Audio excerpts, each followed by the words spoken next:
ਸ੍ਰੀ ਨਾਨਕ ਪਦ ਪੰਕਜ ਬੰਦਨ, ਪਦ ਪੰਕਜ ਬੰਦਨ। ਸਿਮਰੋ ਅੰਗਦ ਦੋਖ ਨਿਕੰਦਨ। ਅਮਰਦਾਸ ਗੁਰ ਹਿਰਦੈ ਨਿਤ ਧਿਆਵੋ ਜੀ, ਹਿਰਦੈ ਨਿਤ ਧਿਆਵੋ। ਸ੍ਰੀ ਗੁਰ ਰਾਮਦਾਸ ਗੁਣ ਗਾਵੋ। ਸ੍ਰੀ ਅਰਜਨ ਬਿਘਨਨ ਕੇ ਨਾਸਕ, ਬਿਘਨਨ ਕੇ ਨਾਸਕ। ਹਰਿ ਗੋਬਿੰਦ ਸੁਭ ਸੁਮਤਿ ਪ੍ਰਕਾਸ਼ਕ। ਸ੍ਰੀ ਹਰਿ ਰਾਇ ਨਮੋ ਕਰ ਜੋਰੀ, ਨਮੋ ਕਰ ਜੋਰੀ। ਗੁਰ ਹਰਿ ਕ੍ਰਿਸ਼ਨ ਮਨਾਏ ਬਹੋਰੀ।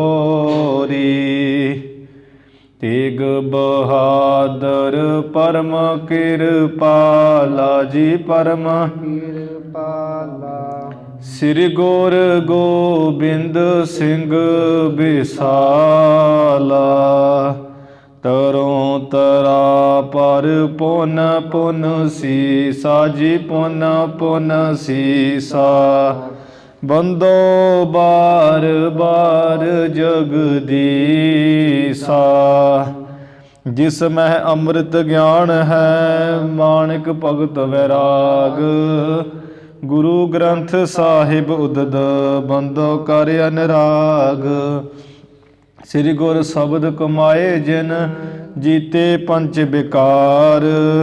ਤਿਨ ਸੰਤਨ ਕੋ ਬੰਦਨਾ, ਸਿਰ ਚਰਨਨ ਪਰ ਧਾਰ। ਏਕ ਓੰਕਾਰ ਸਤਿਗੁਰੂ ਤਿਹ ਪ੍ਰਸਾਦ ਸਚ ਹੋਏ। ਵਾਹਿਗੁਰੂ ਜੀ ਕੀ ਫਤਿਹ, ਵਿਘਨ ਵਿਨਾਸ਼ਨ ਸੋਏ। ਵਾਹਿਗੁਰੂ ਜੀ ਕੀ ਫਤਿਹ, ਵਿਘਨ ਵਿਨਾਸ਼ਨ ਸੋਏ। ਸਤਿਨਾਮ ਸ੍ਰੀ ਵਾਹਿਗੁਰੂ ਸਾਹਿਬ ਜੀ। ਦੋਹਰਾ ਕਾਲੂ ਸੋ ਪੁਨ ਦਿਜ ਕਹੀ। ਬਾਲਕ ਮੁਹਿ ਦਿਖਾਏ, ਸੁਨ ਕਰ ਦਾਈ ਦੌਲਤਾਂ। ਲੀਨੀ ਸ਼ਬਦ ਬੁਲਾਏ, ਕਾਲੂ ਸੋ ਪੁਨ ਦਿਜ ਕਹੀ। ਵਾਹਿਗੁਰੂ ਜੀ ਕਾ ਖਾਲਸਾ, ਵਾਹਿਗੁਰੂ ਜੀ ਕੀ ਫਤਿਹ।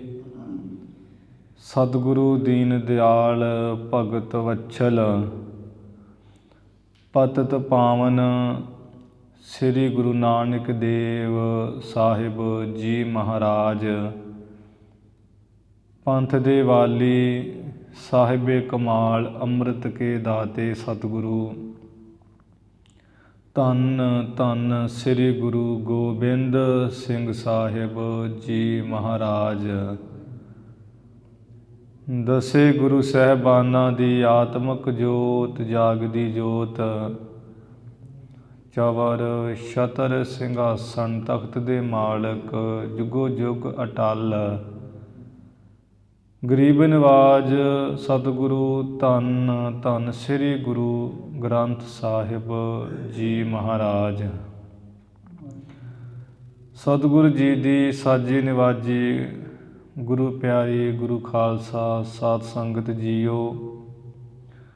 ਆਪ ਜੀ ਸੰਧਿਆ ਦੇ ਸਮੇਂ ਤੋਂ ਹੀ ਗੁਰੂ ਅਰਜਨ ਦੇਵ ਮਹਾਰਾਜ ਜੀ ਦੀ ਹਜ਼ੂਰੀ ਵਿੱਚ ਹਾਜ਼ਰੀ ਭਰ ਕੇ ਗੁਰੂ ਗ੍ਰੰਥ ਸਾਹਿਬ ਮਹਾਰਾਜ ਜੀ ਦੀ ਹਾਜ਼ਰੀ ਭਰ ਕੇ ਦਰਸ਼ਨ ਕਰਕੇ ਆਪਣੇ ਇਸ ਮਨੁੱਖਾ ਜਨਮ ਦਾ ਲਾਹਾ ਪ੍ਰਾਪਤ ਕਰ ਰਹੇ ਹੋ। ਗੁਰੂ ਜੀ ਕੀ ਧੁਰ ਕੀ ਬਾਣੀ ਸੋ ਦਰ ਰਹਿ ਰਾਸ ਸਾਹਿਬ ਦੇ ਜਾਪ ਹੋਏ, ਅਰਦਾਸ ਹੋਈ। ਉਪਰੰਤ ਗੁਰੂ ਸਾਹਿਬ ਜੀ ਨੇ ਪਾਵਨ ਪਵਿੱਤਰ ਹੁਕਮਨਾਮੇ ਬਖਸ਼ਿਸ਼ ਕੀਤੇ। ਸੰਗਤਾਂ ਨੇ ਸਰਵਣ ਕਰਕੇ ਨਿਹਾਲ ਕਿਰਤਾਰਥ ਹੋਏ ਹੈ। ਗੁਰੂ ਮਹਾਰਾਜ ਜਗਤ ਗੁਰੂ ਪਰਮੇਸ਼ਰ ਸਰੂਪ ਜੋਤ ਰੂਪ ਸ੍ਰੀ ਗੁਰੂ ਨਾਨਕ ਸਾਹਿਬ ਮਹਾਰਾਜ ਜੀ ਦੀ ਜੋ ਕਥਾ ਰੋਜ਼ਾਨਾ ਲੜੀਵਾਰ ਰੂਪ ਵਿੱਚ ਸੰਗਤਾਂ ਦੀ ਸੇਵਾ ਵਿੱਚ ਭੇਟ ਕੀਤੀ ਜਾਂਦੀ ਹੈ, ਉਸ ਕਥਾ ਦਾ ਹੁਣ ਸਮਾਂ ਹੋਇਆ ਹੈ।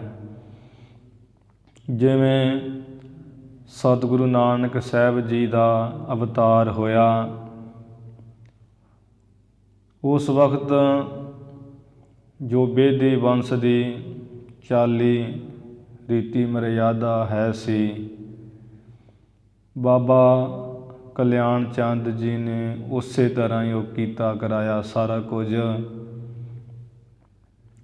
ਸਤਿਗੁਰੂ ਮਹਾਰਾਜ ਜੀ ਦਾ ਜਿਹੜਾ ਅਵਤਾਰ ਅੰਮ੍ਰਿਤ ਵੇਲੇ 12:30 ਦੇ ਕਰੀਬ ਹੋਇਆ ਸੀ, ਕੱਤਕ ਸੁਦੀ ਪੂਰਨਮਾਸ਼ੀ, ਜਿਸ ਕਰਕੇ ਸਵੇਰ ਹੋਈ ਬਾਬਾ ਕਲਿਆਣ ਚੰਦ ਜੀ ਨੇ ਦਾਸ ਨੂੰ ਬੁਲਾਇਆ ਹੈ ਅਤੇ ਕਿਹਾ ਹੈ ਕਿ ਜਾਓ, ਜੋ ਪੁਰੋਹਿਤ ਹਰਦਿਆਲ ਪੰਡਿਤ ਹੈ ਉਸ ਨੂੰ ਬੁਲਾ ਕੇ ਲਿਆਓ, ਉਹ ਬੜਾ ਸਿਆਣਾ ਹੈ। ਦਾਸ ਉਸੇ ਵੇਲੇ ਆਗਿਆ ਸੁਣ ਕੇ ਬੜੀ ਛੇਤੀ ਪੰਡਿਤ ਹਰਦਿਆਲ ਜੀ ਪਾਸ ਗਿਆ। ਦਰਵਾਜ਼ੇ ਅੱਗੇ ਜਾ ਕੇ ਆਵਾਜ਼ ਸੁਣਾਈ ਹੈ। ਅੱਗੋਂ ਪੰਡਿਤ ਹਰਦਿਆਲ ਜੀ ਪੂਜਾ ਕਰਨ ਲੱਗੇ ਸੀ। ਅੰਮ੍ਰਿਤ ਵੇਲਾ ਸੀ, ਦਿਨ ਚੜ੍ਹਿਆ ਸੀ ਹਜੇ ਥੋੜ੍ਹਾ ਜਿਹਾ। ਬਾਹਰ ਨਿਕਲੇ ਅਤੇ ਕਹਿਣ ਲੱਗੇ ਵੀ ਹਾਂਜੀ ਕੌਣ ਹੈ? ਦਾਸ ਨੇ ਕਿਹਾ ਕਿ ਬਾਬਾ ਕਾਲੂ ਜੀ ਜੋ ਪਟਵਾਰੀ ਹਨ, ਉਹਨਾਂ ਨੇ ਆਪ ਜੀ ਨੂੰ ਘਰ ਵਿੱਚ ਬੁਲਾਇਆ ਹੈ। ਕਹਿਣ ਲੱਗੇ ਵੀ ਅਜੇ ਤਾਂ ਪੂਜਾ ਦਾ ਟਾਈਮ ਹੈ, ਪੂਜਾ ਕਰਕੇ ਮੈਂ ਆ ਜਾਵਾਂਗਾ, ਦੂਜਾ ਕੋਈ ਕੰਮ ਨਹੀਂ ਕਰਾਂਗਾ।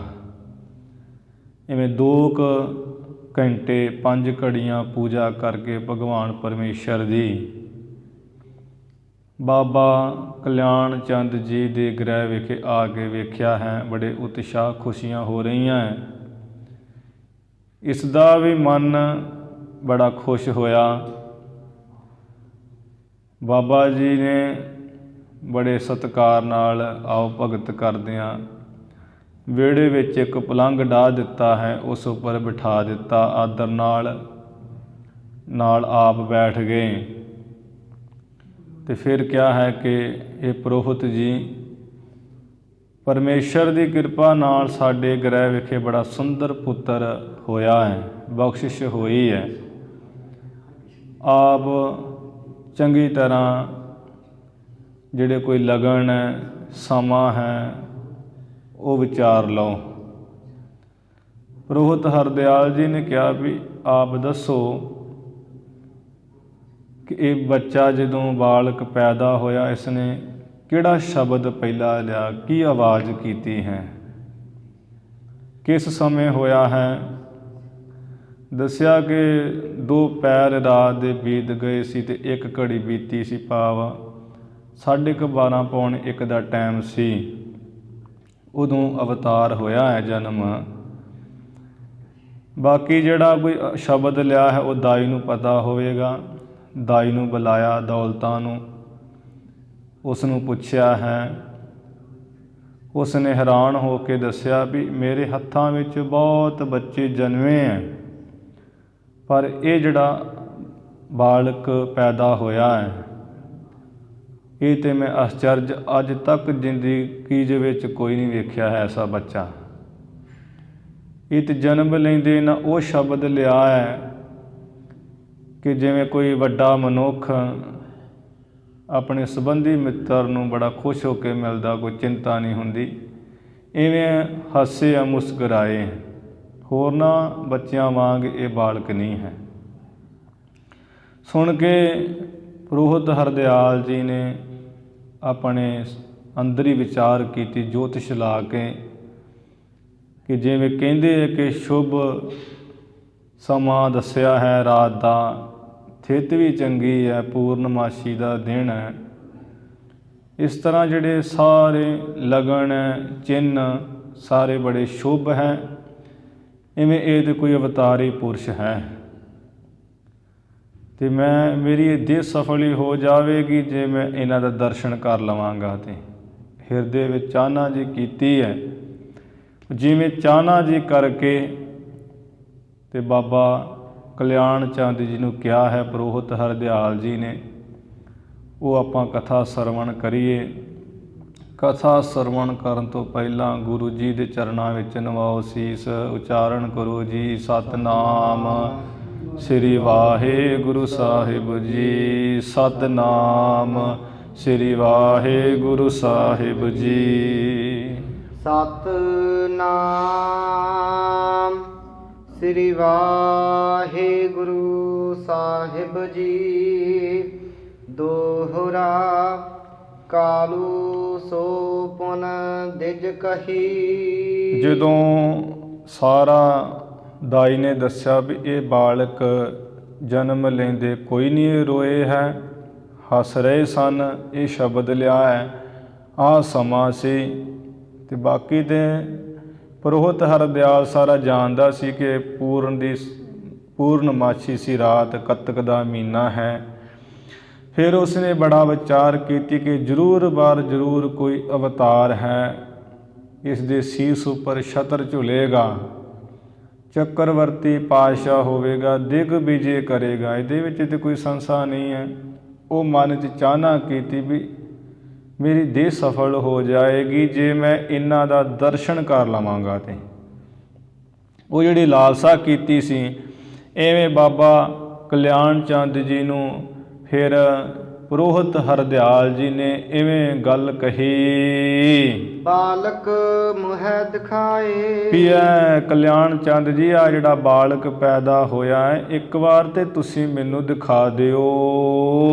ਸੁਣ ਕਰ ਦਾਈ ਦੌਲਤਾਂ। ਇਵੇਂ ਦੌਲਤ ਦਾਈ ਪਾਸ ਹੀ ਖੜੀ ਸੀ, ਉਸਨੇ ਸੁਣਿਆ ਹੈ ਤੇ ਬਾਬਾ ਕਲਿਆਣ ਚੰਦ ਜੀ ਨੇ ਸੁਣ ਕੇ ਆ ਦੌਲਤਾ ਦਾਈ ਨੂੰ ਲੀਨੀ ਸ਼ਬਦ ਬੁਲਾਏ। ਆ ਬੜੇ ਛੇਤੀ ਬੁਲਾਇਆ ਹੈ ਕਿ ਇੱਧਰ ਆਓ, ਆ ਸਾਡਾ ਬਚਨ ਸੁਣੋ। ਜੋ ਪਈ ਬਾਲਕ ਆਨ ਬਿਪਰ ਕੇ ਪਾਸਾ। ਕਿ ਹੇ ਦਾਈ, ਇਹ ਜਿਹੜਾ ਬਾਲਕ ਪੈਦਾ ਹੋਇਆ ਹੈ, ਇਸ ਤਰ੍ਹਾਂ ਉਸ ਨੂੰ ਲੈ ਕਰਕੇ ਆਓ ਇਸ ਪੁਰੋਹਿਤ ਹਰਦਿਆਲ ਦੇ ਪਾਸ ਕੋਲ। ਧਾਏ ਗਈ ਸੁਣ ਮਦ ਅਵਾਸਾ। ਇਸ ਤਰ੍ਹਾਂ ਦਾਈ ਦੌਲਤਾਂ ਸੁਣ ਕੇ ਆ ਬੜੀ ਛੇਤੀ ਨਾਲ ਘਰ ਦੇ ਅੰਦਰ ਗਈ ਹੈ। ਜਾਚਿਓ ਬਾਲਕ ਜਾਨਨ ਨ ਦੇਈ। ਜਨਨ, ਇਵੇਂ ਜਾ ਕੇ ਦਾਈ ਦੌਲਤਾਂ ਨੇ ਬਾਲਕ ਬੱਚੇ ਨੂੰ ਮੰਗਿਆ ਹੈ। ਮਾਤਾ ਤ੍ਰਿਪਤਾ ਦੇਵੀ ਜੀ ਦਿੰਦੇ ਨਹੀਂ ਹੈ ਅੱਗੋਂ। ਜਿਉ ਕਿਰਪਨ ਧਨ ਪ੍ਰੀਤ ਰਖੇਈ। ਜਿਵੇਂ ਕੋਈ ਕੰਜੂਸ ਉਹ ਧਨ ਦੇ ਨਾਲ ਬੜਾ ਪ੍ਰੇਮ ਰੱਖਦਾ ਤੇ ਕਿਸੇ ਨੂੰ ਪੈਸਾ ਨਹੀਂ ਨਾ ਦਿੰਦਾ, ਇਵੇਂ ਮਾਤਾ ਤ੍ਰਿਪਤਾ ਦੇਵੀ ਜੀ ਬਾਲਕ ਇਸ ਬੱਚੇ ਗੁਰੂ ਨਾਨਕ ਸਾਹਿਬ ਜੀ ਨੂੰ ਦਾਈ ਨੂੰ ਦੇ ਨਹੀਂ ਰਹੇ ਮੰਗੇ ਤੇ। ਕਹਿ ਸਰਦ ਰੁੱਤ ਸਰਦੀ ਲਾਗਹਿ। ਇਵੇਂ ਮਾਤਾ ਤ੍ਰਿਪਤਾ ਜੀ ਕਹਿੰਦੇ ਹੈ ਕਿ ਆ ਸਰਦ ਰੁੱਤ ਹੈ, ਕੱਤਕ ਦਾ ਮਹੀਨਾ ਹੈ, ਠੰਡੀ ਰੁੱਤ ਹੈ, ਕਿਤੇ ਬਾਲਕ ਨੂੰ ਇਸ ਬੱਚੇ ਨੂੰ ਠੰਡ ਨਾ ਲੱਗ ਜੇ। ਮ੍ਰਿਦਲ ਬਾਲ ਬਾਹਰ ਕਸ ਮੰਗਹਿ। ਕਿ ਇਹ ਬੱਚਾ ਬੜਾ ਕੋਮਲ ਹੈ, ਭਲਾ ਆ ਕਿਵੇਂ ਕਿ ਬਾਹਰ ਜਿਹੜਾ ਕਿਸ ਤਰੀਕੇ ਨਾਲ ਮੰਗਿਆ ਜਾ ਰਿਹਾ ਕਿ ਇਸ ਨੂੰ ਆ ਬਾਹਰ ਮੰਗ ਰਹੇ ਹੈ। ਬਹੁਰ ਬਦੂਖ ਹੈ ਬਾਰੰਬਾਰਾ। ਇਵੇਂ ਦਾਈ ਨੇ ਆ ਕੇ ਕਿਹਾ ਹੈ ਕਿ ਹਰਦਿਆਲ ਪੰਡਿਤ ਜੀ ਇਵੇਂ ਮਾਤਾ ਤ੍ਰਿਪਤਾ ਦੇਵੀ ਜੀ ਪਾਸੋਂ ਬੱਚੇ ਨੂੰ ਮੰਗਿਆ ਪਰ ਦੇ ਨਹੀਂ ਰਹੇ।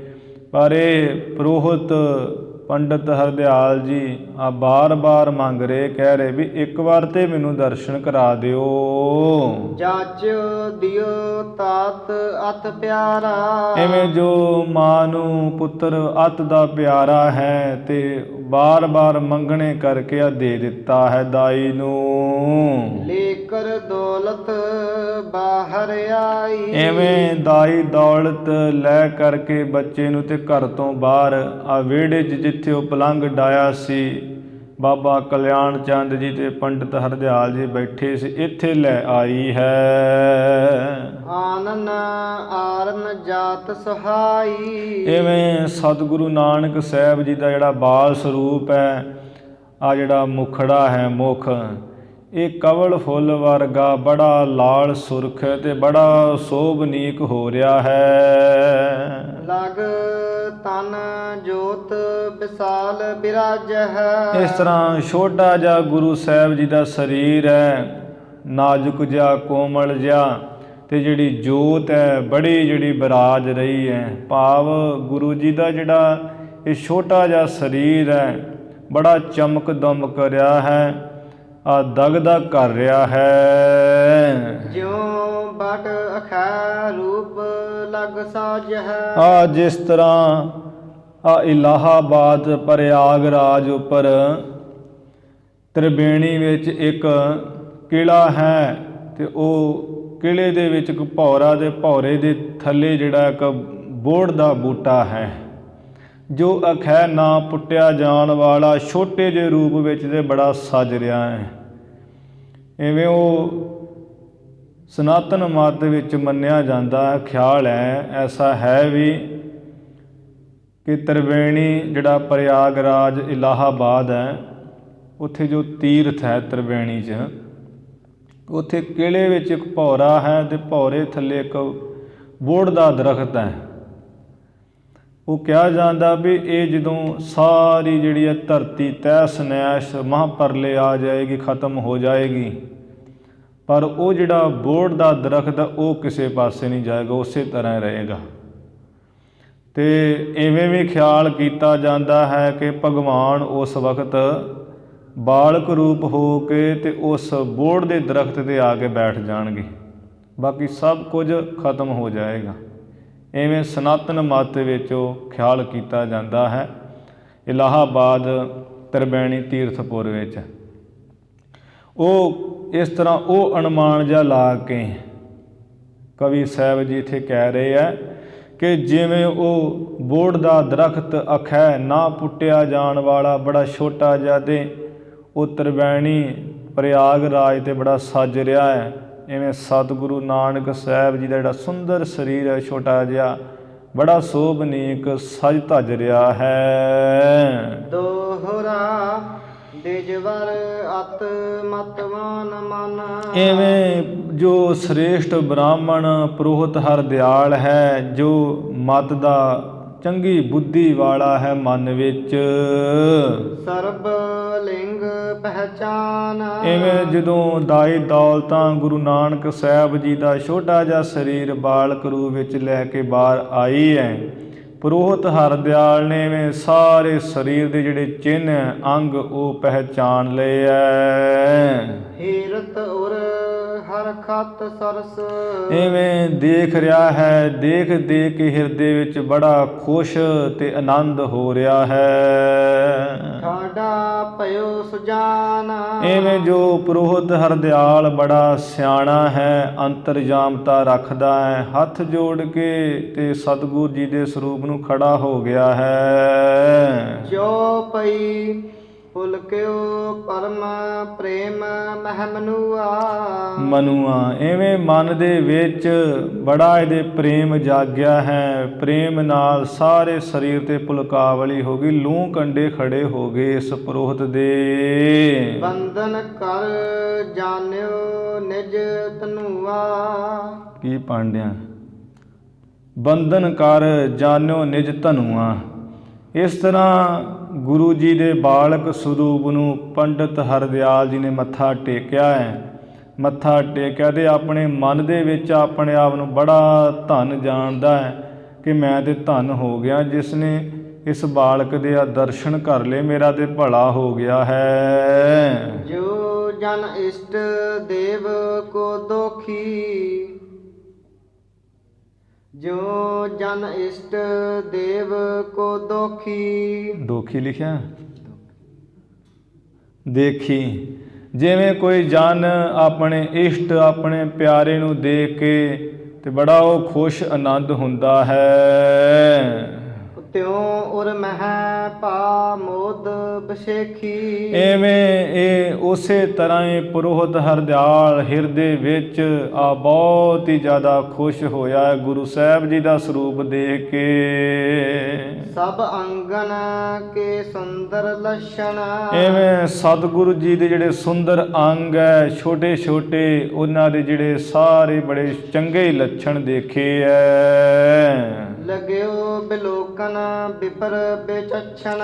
ਐਵੇਂ ਜੋ ਵਿਚਛਣ ਬੜਾ ਸਿਆਣਾ ਹੈ ਪੁਰੋਹਿਤ ਹਰਦਿਆਲ ਤੇ ਉਹ ਐਵੇਂ ਸਤਿਗੁਰੂ ਜੀ ਦੇ ਸੁੰਦਰ ਅੰਗ ਜਿਹੜੇ ਦੇਖਣ ਲੱਗਾ ਹੈ। ਅਰਨ ਚਰਨ ਬਰ ਮ੍ਰਿਦਲ ਸੁਹਾਵੈ। ਗੁਰੂ ਜੀ ਦੇ ਜਿਹੜੇ ਛੋਟੇ ਜਿਹੇ ਚਰਨ ਹੈ ਬੜੇ ਉਹ ਲਾਲ ਹੈ ਤੇ ਬੜੇ ਸੁੰਦਰ ਹੈ, ਸ੍ਰੇਸ਼ਟ ਕੋਮਲ ਹੈ ਤੇ ਬੜੇ ਸੋਭਨੀਕ ਹੋ ਰਹੇ ਹੈ। ਜਿਮ ਦਲ ਕੋਕ ਨਦੰ ਦੁਤ ਪਾਵੈ। ਜਿਵੇਂ ਆ ਕਵਲ ਫੁੱਲ ਦੀਆਂ ਜਿਹੜੀਆਂ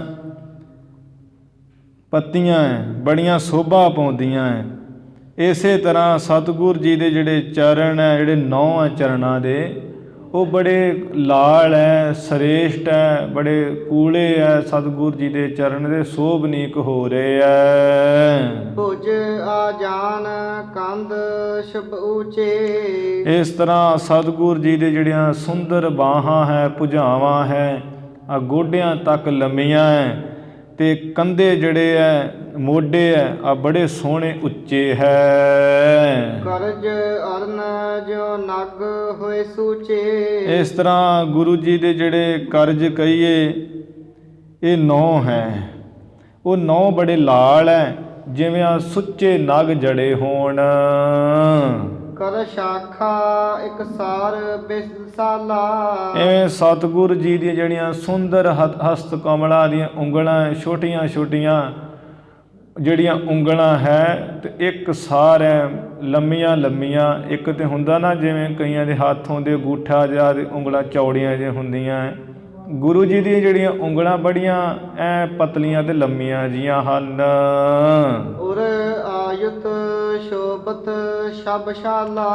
ਜਿਹੜੀ ਛਾਤੀ ਹੈ ਗੁਰੂ ਨਾਨਕ ਸਾਹਿਬ ਜੀ ਦੀ ਉਹ ਬੜੀ ਚੌੜੀ ਹੈ ਤੇ ਬੜੀ ਸੁੰਦਰ ਛਵੀ ਬੜੀ ਛਾ ਰਹੀ ਹੈ, ਬੜੀ ਸੋਭ ਰਹੀ ਹੈ। ਦਾਹਨ ਕਰਮ ਹੈ ਚਮਰ ਬਨਾਵਾ। ਐਵੇਂ ਸਤਿਗੁਰ ਜੀ ਦਾ ਜਿਹੜਾ ਸੱਜਾ ਹੱਥ ਹੈ ਉਹ ਸੱਜੇ ਹੱਥ ਵਿੱਚ ਜਿਹੜੀ ਹੈ ਚੌਰ ਦੀ ਰੇਖਾ ਉਹ ਬੜੀ ਬਣੀ ਹੋਈ ਹੈ ਕਿ ਇਹ ਚਵਰ ਦੇ ਮਾਲਕ ਹੋਣਗੇ। ਛਤਰ ਬਾਮ ਮਹਿ ਰੁਚਰ ਸੁਹਾਵਾ। ਐਵੇਂ ਜਿਹੜਾ ਖੱਬਾ ਹੱਥ ਹੈ ਉਹਦੇ ਵਿੱਚ ਜਿਹੜੀ ਹੈ ਆ ਛਤਰ ਦੀ ਜਿਹੜੀ ਰੇਖਾ ਹੈ ਉਹ ਬਣੀ ਹੋਈ ਹੈ ਹਸਤ ਕਮਲ ਵਿੱਚ ਕਿ ਇਹਨਾਂ ਦੇ ਸੀਸ ਉੱਪਰ ਆ ਚਵਰ ਦੇ ਛਤਰ ਝੁਲੇਗਾ। ਕੋਮਲ ਗੋਲ ਕਪੋਲ ਸੁਹਾਵਨਾ। ਗੁਰੂ ਜੀ ਦੀਆਂ ਜਿਹੜੀਆਂ ਐਵੇਂ ਸਾਧ ਸੰਗਤ ਜੀ ਆ ਮੁਖਾਰ ਬਿੰਦ ਦੀਆਂ ਜਿਵੇਂ ਗੁਰੂ ਦੀ ਜਿਹੜੀਆਂ ਗੱਲਾਂ ਹੈ ਉਹ ਬੜੀਆਂ ਕੋਮਲ ਹੈ, ਗੋਲ ਹੈ ਤੇ ਬਹੁਤ ਸੋਭਨੀਕ ਹੋ ਰਹੀਆਂ ਹੈ। ਉਨਤ ਨਾਸਕਾ ਮੋਦ ਬਡਾਵਨਾ। ਜਿਹੜੇ ਨੱਕ ਹੈ ਬੜਾ ਸੁੰਦਰ ਐ ਉੱਚਾ ਹੈ ਤੇ ਬੜੀ ਖੁਸ਼ੀ ਵਧਾ ਰਿਹਾ ਹੈ। ਅਰਦੰ ਚੰਦਰਾਕਾਰ ਲਿਲਾਰੰ। ਸਤਿਗੁਰ ਜੀ ਦਾ ਜਿਹੜਾ ਮੱਥਾ ਹੈ ਜਿਵੇਂ ਅੱਧਾ ਚੰਦਰਮਾ ਹੋਵੇ, ਅੱਧੇ ਚੰਦਰਮਾ ਦਾ ਆਕਾਰ ਹੋਵੇ, ਇਸ ਤਰ੍ਹਾਂ ਗੁਰੂ ਜੀ ਦਾ ਜਿਹੜਾ ਮਸਤਕ ਮੱਥਾ ਬੜਾ ਸੋਹਣਾ ਚਮਕ ਦਮਕ ਰਿਹਾ ਹੈ। ਧੰਨ ਧੰਨ ਪ੍ਰੇਕੁਟੀ ਸੋ ਕਰੰਚ ਬਿਨ ਬਾਰੰ। ਧੰਨ ਤੇ ਗੁਰੂ ਜੀ ਦੇ ਜਿਹੜੇ ਨੇਤਰਾਂ ਦੇ ਭਰਵੱਟੇ ਹੈ ਇਹ ਧਨਖ ਵਾਂਗ ਹੈ। ਜਿਵੇਂ ਧਨਖ ਹੁੰਦਾ ਨਾ ਤਿਰਛਾ ਜਿਹਾ, ਐਵੇਂ ਭਰਵੱਟੇ ਉਹ ਧਨਖ ਵਾਂਗ ਹੈ ਤੇ ਕਰੁੰਚ ਆ ਜਿਹੜੀ ਤ੍ਰਿਕੁਟੀ ਹੈ ਇਹ ਬਿਨਾਂ ਵਾਲਾਂ ਤੋਂ ਹੈ। ਆ ਜਿਹੜੇ ਭਰਵੱਟੇ ਦੋਵੇਂ ਭੌਆਂ ਦਾ ਵਿਚਕਾਰਲਾ ਹਿੱਸਾ ਜਿਹੜਾ ਨੱਕ ਦੀ ਸੇਧ ਤੇ ਭਰਵੱਟਿਆਂ ਦੇ ਵਿਚਕਾਰਲਾ ਹਿੱਸਾ ਹੈ ਇਹ ਬਿਨਾਂ ਵਾਲਾਂ ਤੋਂ ਹੈ। ਐਵੇਂ ਗੁਰੂ ਜੀ ਦਾ ਮੁਖਾਰ ਬਿੰਦ ਬੜਾ ਆ ਸੋਭਨੀਕ ਹੋ ਰਿਹਾ ਹੈ। ਸੁਨ ਕਾਲੂ ਸੁਤ ਤੂ ਹੈ ਵਿਚਛਣ। ਇਵੇਂ ਸਾਰੇ ਸਰੀਰ ਦੇ ਅੰਗ ਪ੍ਰਤੰਗ ਦੇਖ ਕੇ ਤੇ ਪੁਰੋਹਿਤ ਹਰਦਿਆਲ ਜੀ ਨੇ ਕਿਹਾ ਹੈ ਕਿ ਹੇ ਸੁਣ ਬਾਬਾ ਕਾਲੂ ਜੀ, ਮੇਰਾ ਬਚਨ ਸੁਣੋ। ਇਹ ਜਿਹੜਾ ਤੁਹਾਡਾ ਪੁੱਤਰ ਹੈ ਬੜਾ ਹੀ ਸਿਆਣਾ ਹੈ। ਇਸ ਮਹਿ ਲਖਿਅਤ ਬਤ ਸੋ ਲੱਛਣ। ਇਹਦੇ ਵਿੱਚ ਜਿਵੇਂ ਸਿਆਣਿਆਂ ਨੇ ਕਿਹਾ ਵੀ ਮਨੁੱਖ ਵਿੱਚ ਲੱਛਣ 32 ਹੋਣ ਤੇ ਉਹ ਮਨੁੱਖ ਉੱਤਮ ਮੰਨਿਆ ਜਾਂਦਾ ਹੈ, ਇਸ ਤਰ੍ਹਾਂ ਇਹਦੇ ਤੁਹਾਡੇ ਬਾਲਕ ਵਿੱਚ ਆ 32 ਲੱਛਣ ਹੈ। ਉਹ 32 ਲੱਛਣ ਕਿਹੜੇ ਹੈ? ਇੱਕ ਤੇ ਸੁੰਦਰ, ਤੇ ਗੁਰੂ ਨਾਨਕ ਸਾਹਿਬ ਜੀ ਦਾ ਸਰੂਪ ਬੜਾ ਸੁੰਦਰ ਹੈ। ਦੂਸਰਾ ਸੁਹਿਰਦ, ਫਿਰ ਬੜੇ ਸ੍ਰੇਸ਼ਟ ਹਿਰਦੇ ਵਾਲੇ, ਕਪਟ ਹਿਰਦੇ ਵਾਲੇ ਨਹੀਂ ਹੈ। ਤੇ ਸੁਹਿਰਦ ਫਿਰ ਬੜੇ ਪਿਆਰੇ ਹੈ। ਤੇ ਸੱਚਾ ਹੈ। ਬਾਬਾ ਕਾਲੂ ਜੀ ਜਿਹੜਾ ਤੁਹਾਡਾ ਪੁੱਤਰ ਹੈ ਸੱਚਾ ਵੀ ਹੈ। ਫਿਰ ਇਹ ਨਹੀਂ ਕਿ ਝੂਠ ਬੋਲਣ ਵਾਲਾ ਹੈ, ਇਵੇਂ ਸੱਚੇ ਵੀ ਹੈ। ਫਿਰ ਸੂਰਮਾ ਹੈ, ਕਾਇਰ ਨਹੀਂ ਹੈ, ਕਾਇਰਪੁਣਾ ਨਹੀਂ ਇਹਨਾਂ ਅੰਦਰ, ਇਹ ਸੂਰਮਾ ਹੈ ਤੁਹਾਡਾ ਬਾਲਕ। ਫਿਰ ਸਾਵਧਾਨ, ਐ ਆਪਣੇ ਜਿਹੜੇ ਹੈ ਸਿੱਖਿਆ ਵਿੱਚ ਸਾਵਧਾਨ, ਸੁਚੇਤ ਸਦਾ। ਸ਼ਾਸਤਰ ਦਾ ਗਿਆਤਾ, ਇਹ ਬਾਲਕ ਸ਼ਾਸਤਰ ਦਾ ਗਿਆਤਾ ਹੈ, ਭਾਵ ਸਾਰੇ ਜਿੰਨੇ ਸ਼ਾਸਤਰ ਹੈ ਉਹਨਾਂ ਨੂੰ ਜਾਣਨ ਵਾਲੇ ਹੈ। ਇਹ ਉਦਮੀ ਹੈ। ਫਿਰ ਉਦਾਰ, ਬੜੇ ਸਖੀ ਦਾ ਤੇ ਦਾਨੀ ਬੜੇ ਹੈ। ਗੁਣ ਗਰਾਹੀ, ਗੁਣਾਂ ਨੂੰ ਗ੍ਰਹਿਣ ਕਰਨ ਵਾਲੇ ਹੈ। ਤੇ ਗੰਭੀਰ, ਜਿਨ੍ਹਾਂ ਦੀ ਅਵਸਥਾ ਬੜੀ ਗੰਭੀਰ ਹੈ। ਸ਼ੁੱਧ ਮਨ ਵਾਲੇ ਹੈ।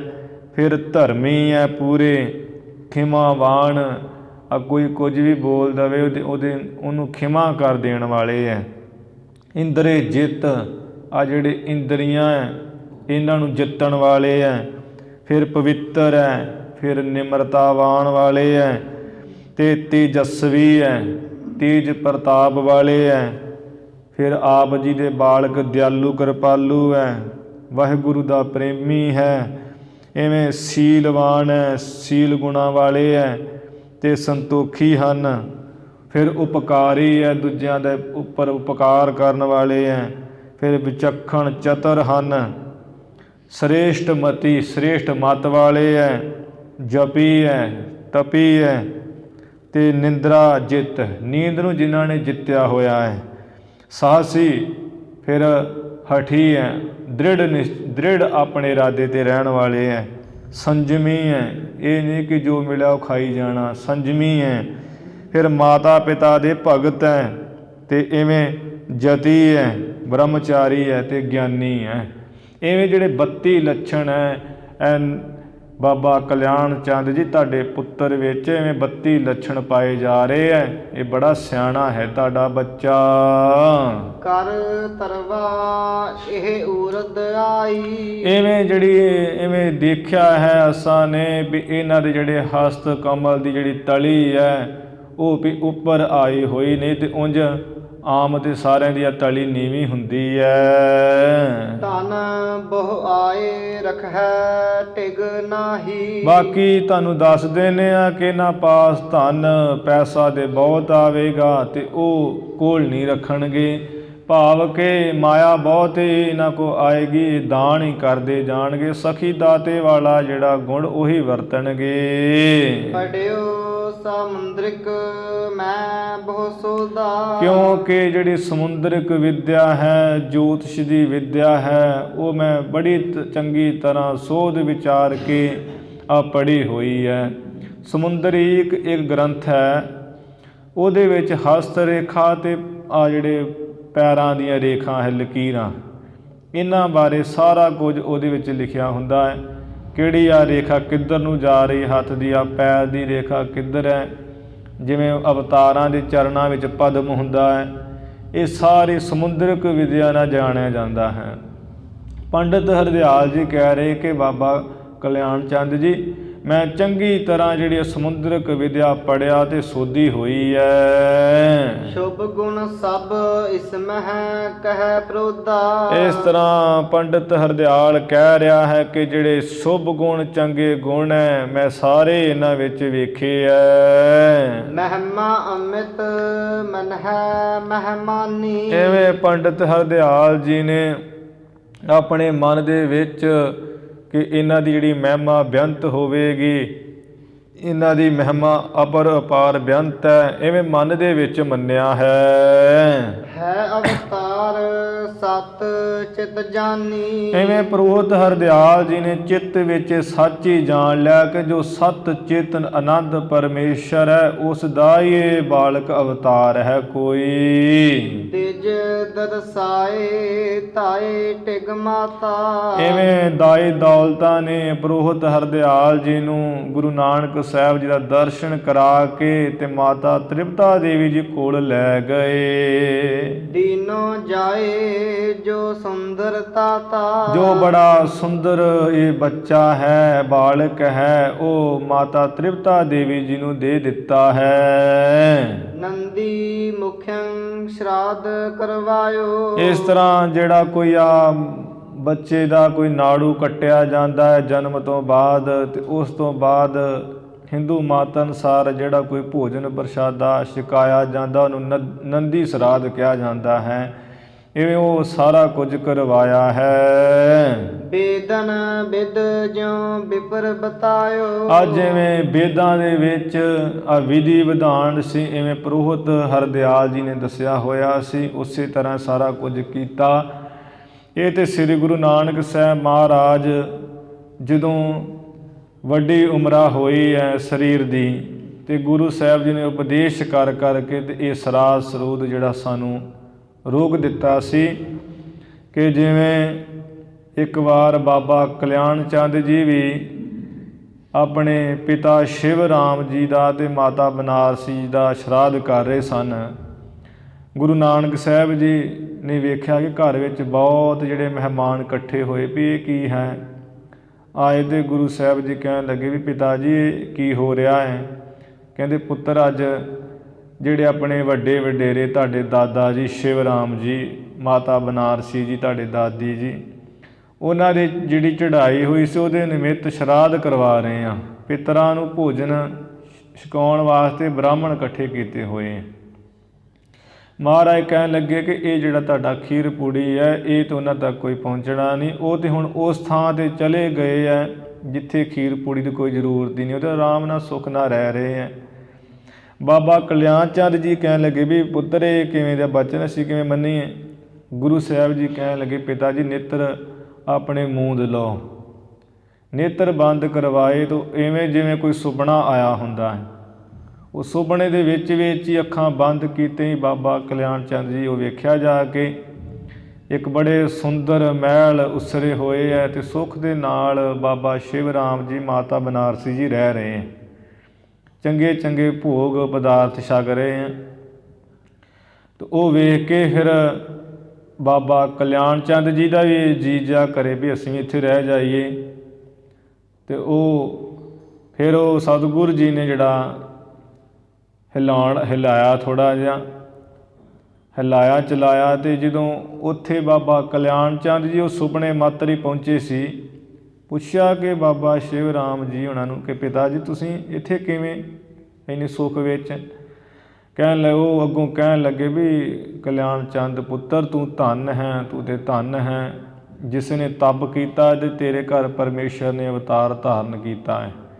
ਜਿਸ ਦਿਨ ਦੇ ਗੁਰੂ ਨਾਨਕ ਸਾਹਿਬ ਜੀ ਤੇਰੇ ਘਰ ਅਵਤਾਰ ਲੈ ਕੇ ਆਏ ਆ ਉਸ ਦਿਨ ਤੋਂ ਹੀ ਇਸ ਸੁੱਖ ਆਨੰਦ ਦੇ ਵਿੱਚ ਰਹਿ ਰਹੇ ਹਾਂ ਇੱਥੇ।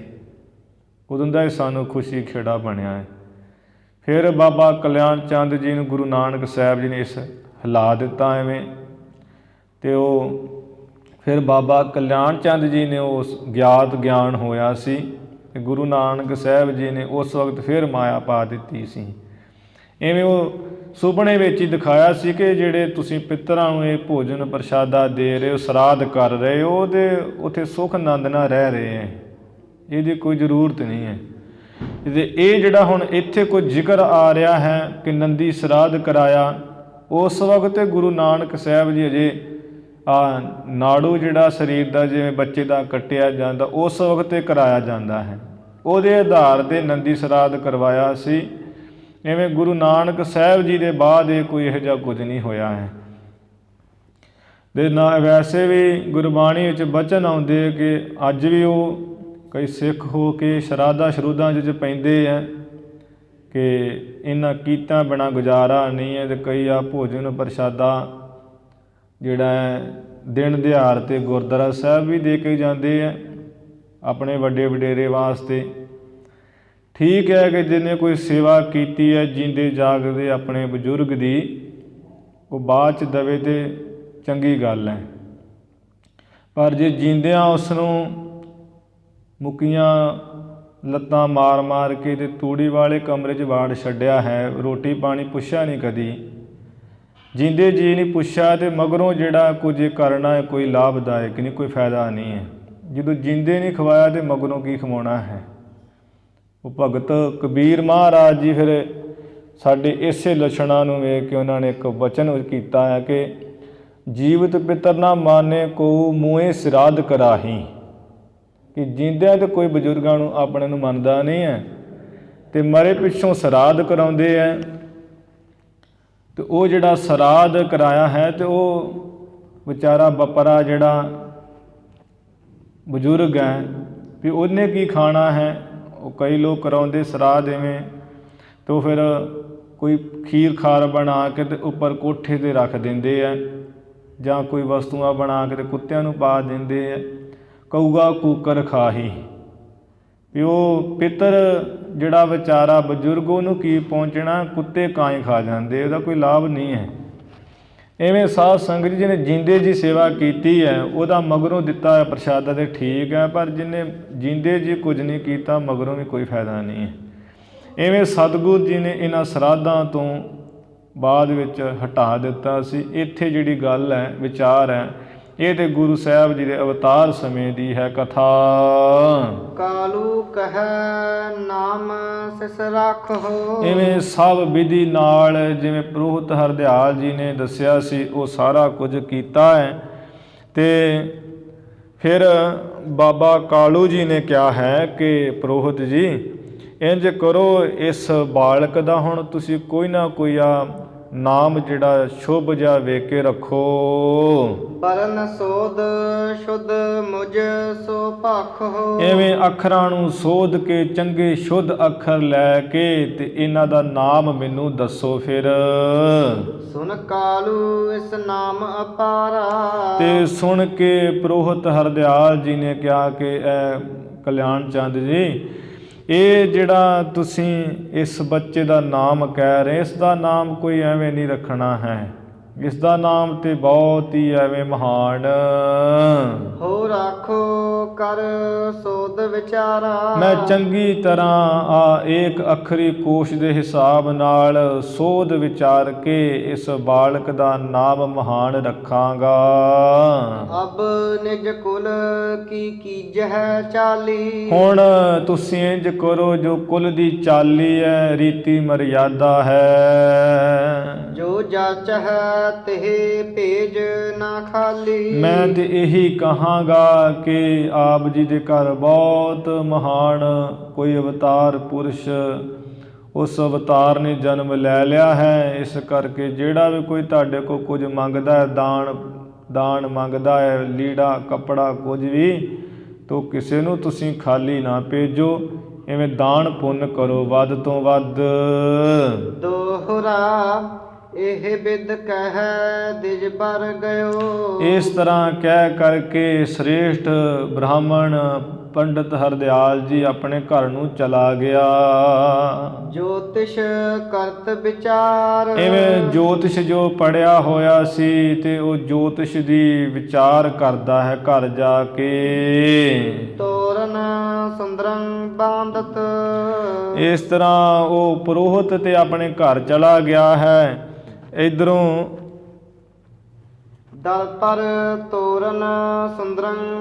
ਇਸ ਤਰ੍ਹਾਂ ਉਹ ਬਾਬਾ ਕਲਿਆਣ ਚੰਦ ਜੀ ਕਹਿ ਰਹੇ ਹੈ ਆਪਣੇ ਦਾਸਾਂ ਨੂੰ ਕਿ ਆਹ ਜਿਹੜੇ ਦਰਵਾਜ਼ੇ ਹੈ ਇਹ ਦਰਵਾਜ਼ਿਆਂ ਪਰ ਬੰਧਨਵਾਰ ਬੰਨ੍ਹ ਦਿਓ। ਜਿਵੇਂ ਪਹਿਲਾਂ ਬੰਨੇ ਜਾਂਦੇ ਸੀ ਨਾ ਕਿ ਕੋਈ ਪ੍ਰੋਗਰਾਮ ਹੋਣਾ ਅਤੇ ਕੋਈ ਬੱਚਾ ਆਦਿਕ ਜਾਂ ਪੈਦਾ ਹੋਣਾ, ਕੋਈ ਸ਼ਾਦੀ ਹੋਣੀ, ਉਹ ਬੰਧਨਵਾਰ ਬੰਨ੍ਹੇ ਜਾਂਦੇ ਸੀ, ਪਤਾ ਲੱਗ ਜਾਵੇ ਕਿ ਇੱਥੇ ਕੋਈ ਪ੍ਰੋਗਰਾਮ ਹੈ। ਹੁਣ ਤਾਂ ਸਪੀਕਰ ਰੱਖੇ ਹੁੰਦੇ, ਅੱਗੇ ਪਤਾ ਲੱਗ ਜਾਂਦਾ ਕਿ ਇੱਥੇ ਪ੍ਰੋਗਰਾਮ ਹੈ। ਉਹ ਇਵੇਂ ਸੀ ਕਿ ਜਿਵੇਂ ਜਿਹੜੇ ਕੋਈ ਰੁੱਖ ਦੀਆਂ ਟਾਹਣੀਆਂ ਜਿਹੇ ਤੋੜ ਕੇ ਛੋਟੀਆਂ ਛੋਟੀਆਂ ਉਹਦੇ ਪੱਤੇ ਜਿਹੜੇ ਪੱਤੇ ਆ ਧਾਗੇ ਵਿੱਚ ਪਰੋ ਕੇ ਅਤੇ ਲਟਕਾ ਦੇਣੇ ਦਰਵਾਜ਼ੇ ਦੇ ਅੱਗੇ, ਉਹਨੂੰ ਕਹੀਦਾ ਬੰਧਨਵਾਰ। ਜੇ ਲੜਕੀ ਹੋਣੀ ਤਾਂ ਫਿਰ ਨਿੰਮ ਦੇ ਪੱਤੇ ਉਹ ਲਟਕਾਏ ਜਾਣੇ। ਅਤੇ ਇਸ ਤਰ੍ਹਾਂ ਜਿਵੇਂ ਕੋਈ ਸ਼ਾਦੀ ਆਦਿਕ ਕੋਈ ਪਾਠ ਪੂਜਾ ਹੁੰਦਾ ਸੀ ਅਤੇ ਉਹ ਕੇਲੇ ਦੇ ਜਿਹੜੇ ਪੱਤੇ ਜੋ ਉਹ ਅੱਗੇ ਲਾਏ ਜਾਂਦੇ। ਸ੍ਰੀ ਹਜ਼ੂਰ ਸਾਹਿਬ ਚਲੇ ਜਾਓ, ਅੱਜ ਵੀ ਜਦੋਂ ਕੋਈ ਅੱਜ ਦਾ ਹੋਲਾ ਮਹੱਲਾ ਹੁੰਦਾ ਹੈ ਅਤੇ ਸੱਚਖੰਡ ਦੇ ਅਗਲੇ ਪਾਸੇ ਉਹ ਕੇਲੇ ਆਦਿਕ ਅਤੇ ਗੰਨੇ ਆਦਿਕ ਬੰਨੇ ਹੁੰਦੇ, ਲਾਏ ਹੁੰਦੇ, ਉਹ ਇੱਕ ਡੈਕੋਰੇਸ਼ਨ ਵਾਸਤੇ। ਇਵੇਂ ਅਤੇ ਜਦੋਂ ਹੁਣ ਹਿੰਦੂ ਮੱਤ ਵਿੱਚ ਕਈਆਂ ਦੀ ਸ਼ਾਦੀ ਵੀ ਜਿਵੇਂ ਹੋਵੇ ਤਾਂ ਕੇਲੇ ਆਦਿਕ ਦੇ ਜਿਹੜੇ ਆ ਸ਼ਿੰਗਾਰ ਵਾਸਤੇ ਪੱਤੇ ਜਿਹੇ ਲਾਉਂਦੇ ਹੈ। ਬਾਬਾ ਕਲਿਆਣ ਚੰਦ ਜੀ ਨੇ ਕਿਹਾ ਹੈ ਕਿ ਜਿਹੜੇ ਦਰਵਾਜ਼ੇ ਆ ਉਹਨਾਂ ਉੱਪਰ ਸੁੰਦਰ ਜਿਹੜੇ ਬੰਧਨਵਾਰ ਹੈ, ਬਾਂਧਤ ਹਰਖ ਅਪਾਰ, ਤੇ ਉਹ ਤੁਸੀਂ ਬੰਨ੍ਹ ਦਿਓ। ਦਾਸ ਜਿਹੜੇ ਉਹ ਬੰਧਨਵਾਰ ਐਵੇਂ ਪੱਤੇ ਜਿਹੇ ਲਟਕਾ ਕੇ ਦਰਵਾਜ਼ਿਆਂ 'ਤੇ ਬੰਨ੍ਹ ਰਹੇ ਆ, ਰੱਸੀਆਂ ਨਾਲ ਬੰਨ੍ਹ ਕੇ, ਅਤੇ ਬੜੇ ਖੁਸ਼ ਹੋ ਰਹੇ ਆ। ਚੌਪਈ ਆਵਹਿ ਦਰ ਬਹੁ ਜਾਚਕ ਜਾਚਹਿ। ਇਸ ਤਰ੍ਹਾਂ ਬਾਬਾ ਕਲਿਆਣ ਚੰਦ ਜੀ ਦੇ ਦਰਵਾਜ਼ੇ ਉੱਪਰ ਜਿੱਥੇ ਗੁਰੂ ਨਾਨਕ ਸਾਹਿਬ ਜੀ ਦਾ ਅਵਤਾਰ ਹੋਇਆ, ਬਹੁਤ ਜਿਹੜੇ ਮੰਗਤੇ ਹੈ ਮੰਗਣ ਵਾਸਤੇ ਆ ਰਹੇ ਹੈ। ਤਾਲਨਪੁਰ ਕਲੀਵ ਸੋ ਨਾਚਹਿ। ਜਿਹੜੇ ਖੁਸਰੇ ਆਦਿਕ ਹੈ ਉਹ ਤਾਲਾਂ ਨੂੰ ਪੂਰ ਕੇ ਆ ਬੜਾ ਨੱਚ ਰਹੇ ਹੈ। ਢੋਲਕ ਟਲਕਾ ਕੰਗਰੂ ਤਾਲੀ। ਐਵੇਂ ਜਿਹੜਾ ਕੋਈ ਢੋਲ ਹੈ ਤੇ ਟੱਲੀਆਂ ਘੁੰਗਰੂ ਆ ਤਾਲੀਆਂ ਤਾੜੀ ਕੰਸੀਆਂ ਜੋ ਆਦਿਕ ਹੈ। ਤਾਲ ਮਿਲਾਵਹਿ ਲੇਹ ਪਵਾਲੀ। ਇਸ ਤਰ੍ਹਾਂ ਉਹ ਸਾਜ਼ ਵਜਾਉਂਦੇ ਹੈ, ਟੱਲੀਆਂ ਕੰਸੀਆਂ ਢੋਲ ਘੁੰਗਰੂ ਆਦਿਕ, ਤੇ ਇਸ ਤਰ੍ਹਾਂ ਉਹ ਤਾਲ ਜਿਹਾ ਮੇਲ ਕੇ ਤੇ ਭਵਾਂਟਣੀ ਜੀ ਲੈਂਦੇ ਆ, ਚੱਕਰ ਜਿਹਾ ਕੱਢਦੇ ਆ ਨੱਚਣ ਵਾਲੇ। ਗਾਵਹਿ ਗੀਤ ਮਧੁਰ ਧੁਨ ਧਾਰੀ। ਤੇ ਇਸ ਤਰ੍ਹਾਂ ਬਹੁਤ ਸੁੰਦਰ ਆਵਾਜ਼ ਨੂੰ ਧਾਰ ਕੇ ਤੇ ਬਹੁਤ ਮਿੱਠੀ ਆਵਾਜ਼ ਵਿੱਚ ਗੀਤ ਗਾਉਂਦੇ ਐ। ਦੇਸ ਹਾਤੀ ਸੁੰਦਰ ਗਾਰੀ। ਤੇ ਇਸ ਤਰ੍ਹਾਂ ਜਿਹੜੀਆਂ ਸਿੱਠਣੀਆਂ ਹੁੰਦੀਆਂ ਬੜੀਆਂ ਸੋਭਨੀਕ, ਉਹ ਆਪੋ ਵਿੱਚ ਸਿੱਠਣੀਆਂ ਦਿੰਦੇ ਆ ਕਈ ਜਾਣੇ। ਸਭ ਹੈ ਸ਼ਰੀਕਨ ਮਿਲ ਕਰ ਆਈ। ਇਸ ਤਰ੍ਹਾਂ ਸਾਰੀਆਂ ਜਿਹੜੀਆਂ ਬੇਦੀ ਵੰਸ਼ ਦੀਆਂ ਇਸੇ ਤਰ੍ਹਾਂ ਸ਼ਰੀਕੇ ਵਿੱਚੋਂ ਮਾਈਆਂ ਉਹ ਮਿਲ ਕਰਕੇ ਇਕੱਠੀਆਂ ਹੋ ਕੇ ਆਈਆਂ ਹੈ। ਭੂਖਨ ਬਸਨ ਧਰੇ ਸ਼ਬਸ਼ਾਈ। ਤੇ ਜਿਨ੍ਹਾਂ ਨੇ ਆ ਵਸਤਰਾਂ ਉੱਪਰ ਗਹਿਣੇ ਧਾਰਨ ਕੀਤੇ ਹੋਏ ਐ ਤੇ ਬੜੀ ਜਿਹੜੀ ਉਹ ਛਵੀ ਸੁੰਦਰਤਾ ਛਾ ਰਹੀ ਹੈ, ਸਜ ਧਜ ਰਹੀਆਂ ਹੈ। ਗਜ ਗਾਮਨ ਕੈ ਖੰਜਨ ਨੈਣੀ। ਇਸ ਤਰ੍ਹਾਂ ਜਿਨ੍ਹਾਂ ਦੀ ਚਾਲ ਜਿਵੇਂ ਹਾਥੀ ਮਸਤ ਚਾਲੇ ਚੱਲਦਾ, ਐਵੇਂ ਚਾਲ ਵਾਲੀਆਂ, ਤੇ ਜਿਹੜੇ ਆ ਨੈਣ ਜਿਹੜੇ ਨੇਤਰ ਜਿਵੇਂ ਮਮੋਲਾ ਪੰਛੀ ਹੈ ਉਹਦੇ ਵਰਗੇ ਆ ਨੇਤਰ ਹਨ, ਅੱਖਾਂ ਹਨ।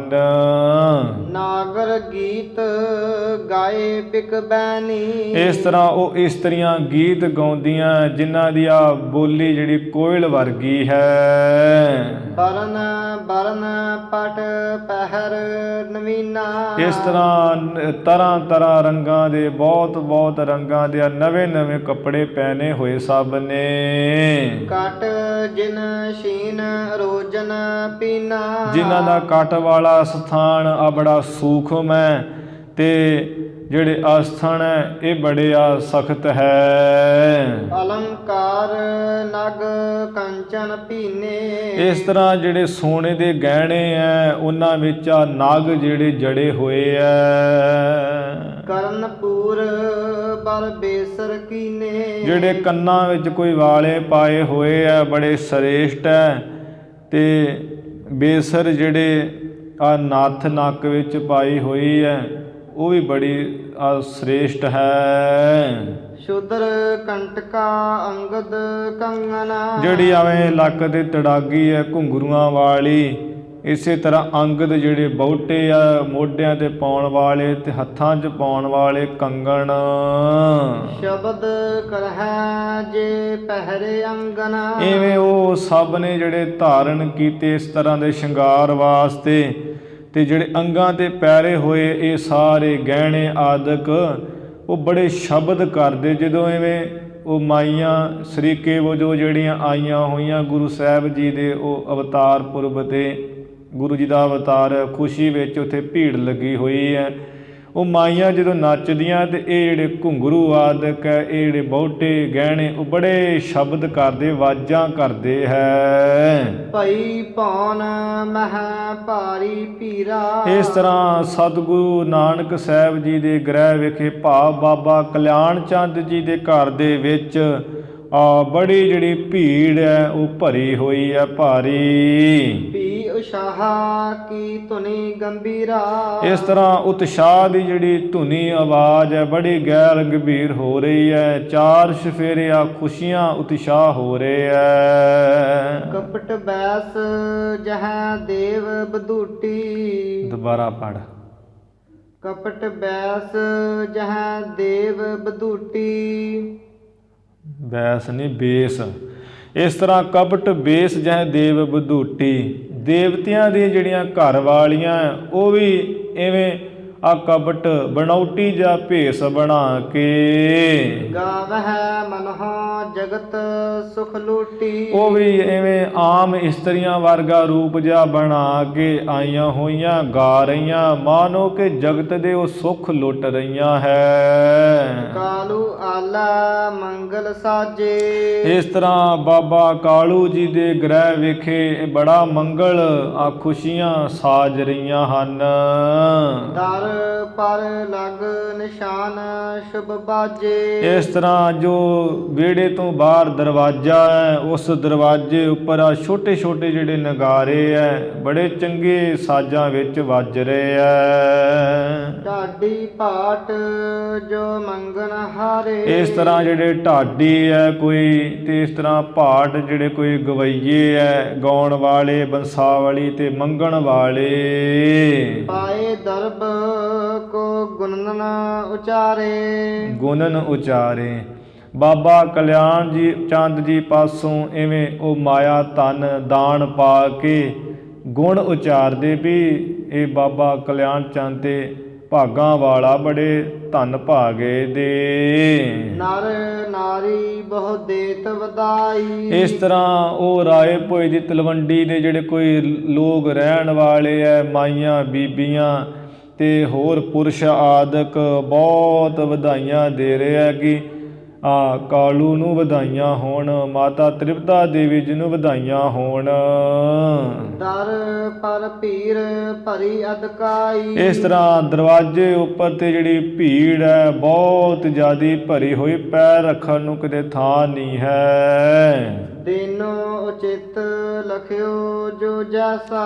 ਇਸ ਤਰ੍ਹਾਂ ਬਾਬਾ ਕਲਿਆਣ ਚੰਦ ਜੀ ਨੇ ਜੋ ਜੈਸਾ ਐਵੇਂ ਜੋਗ ਜਾਣਿਆ, ਦੇਣਾ ਜੋਗ ਜਾਣਿਆ, ਕਿਸੇ ਨੂੰ ਸਮਝਿਆ ਹੈ। ਦੇਤ ਭਇਓ ਕਾਲੂ ਤਿਨ ਤੈਸਾ। ਉਹਨਾਂ ਨੂੰ ਤੈਸਾ ਹੀ ਬਾਬਾ ਕਲਿਆਣ ਚੰਦ ਜੀ ਦੇ ਰਹੇ ਹੈ।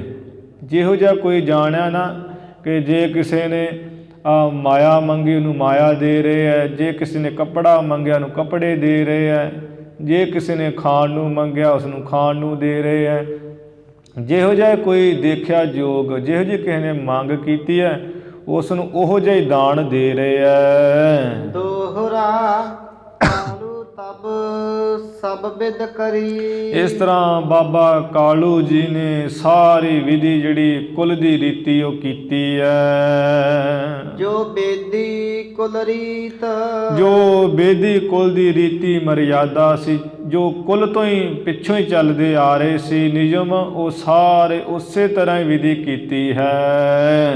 ਨਰ ਨਾਰੀ ਕੀਰਤ ਕਰਤ, ਇਸ ਤਰ੍ਹਾਂ ਜਿਹੜੇ ਨਰ ਨਾਰੀ ਆ ਪੁਰਸ਼ ਤੇ ਮਾਈਆਂ ਐਵੇਂ ਬਹੁਤ ਹੀ ਵਡਿਆਈ ਕਰ ਰਹੇ ਹਨ ਬਾਬਾ ਕਲਿਆਣ ਚੰਦ ਜੀ ਦੀ। ਪੁਰ ਮਹਿ ਪਰਮ ਪਨੀਤ, ਆ ਪੂਰੀ ਰਾਏ ਭੋਏ ਦੀ ਤਲਵੰਡੀ ਆ ਪੁਰੀ ਦੇ ਵਿੱਚ ਆ ਮਹਾਨ ਹੀ ਪਵਿੱਤਰ ਪਵਿੱਤਰ ਪਵਿੱਤਰ ਪਨੀਤ ਮਹਾਨ ਹੀ ਜਿਹੜੀ ਉਹ ਮਹਿਮਾ ਕਰ ਰਹੇ ਹਨ ਸਾਰੇ। ਚੌਪਈ ਬਹੁਤ ਨਾੜ ਕੇ ਸੁਤ ਜਨ ਮਾਹੀ, ਇਵੇਂ ਉਹ ਵਡਿਆਈ ਕਰਕੇ ਕਹਿ ਰਹੇ ਆ ਵੀ ਆ ਠੀਕ ਹੈ ਕਿ ਬੜੇ ਬੜੇ ਧਨਾੜ ਹੋਏ ਐ ਤੇ ਉਹਨਾਂ ਦੇ ਘਰ ਦੇ ਵਿੱਚ ਆ ਜਿਹੜੇ ਉਹਨਾਂ ਦੇ ਘਰ ਪੁੱਤਰਾਂ ਨੇ ਵੀ ਜਨਮ ਲਏ ਹੋਏ ਐ।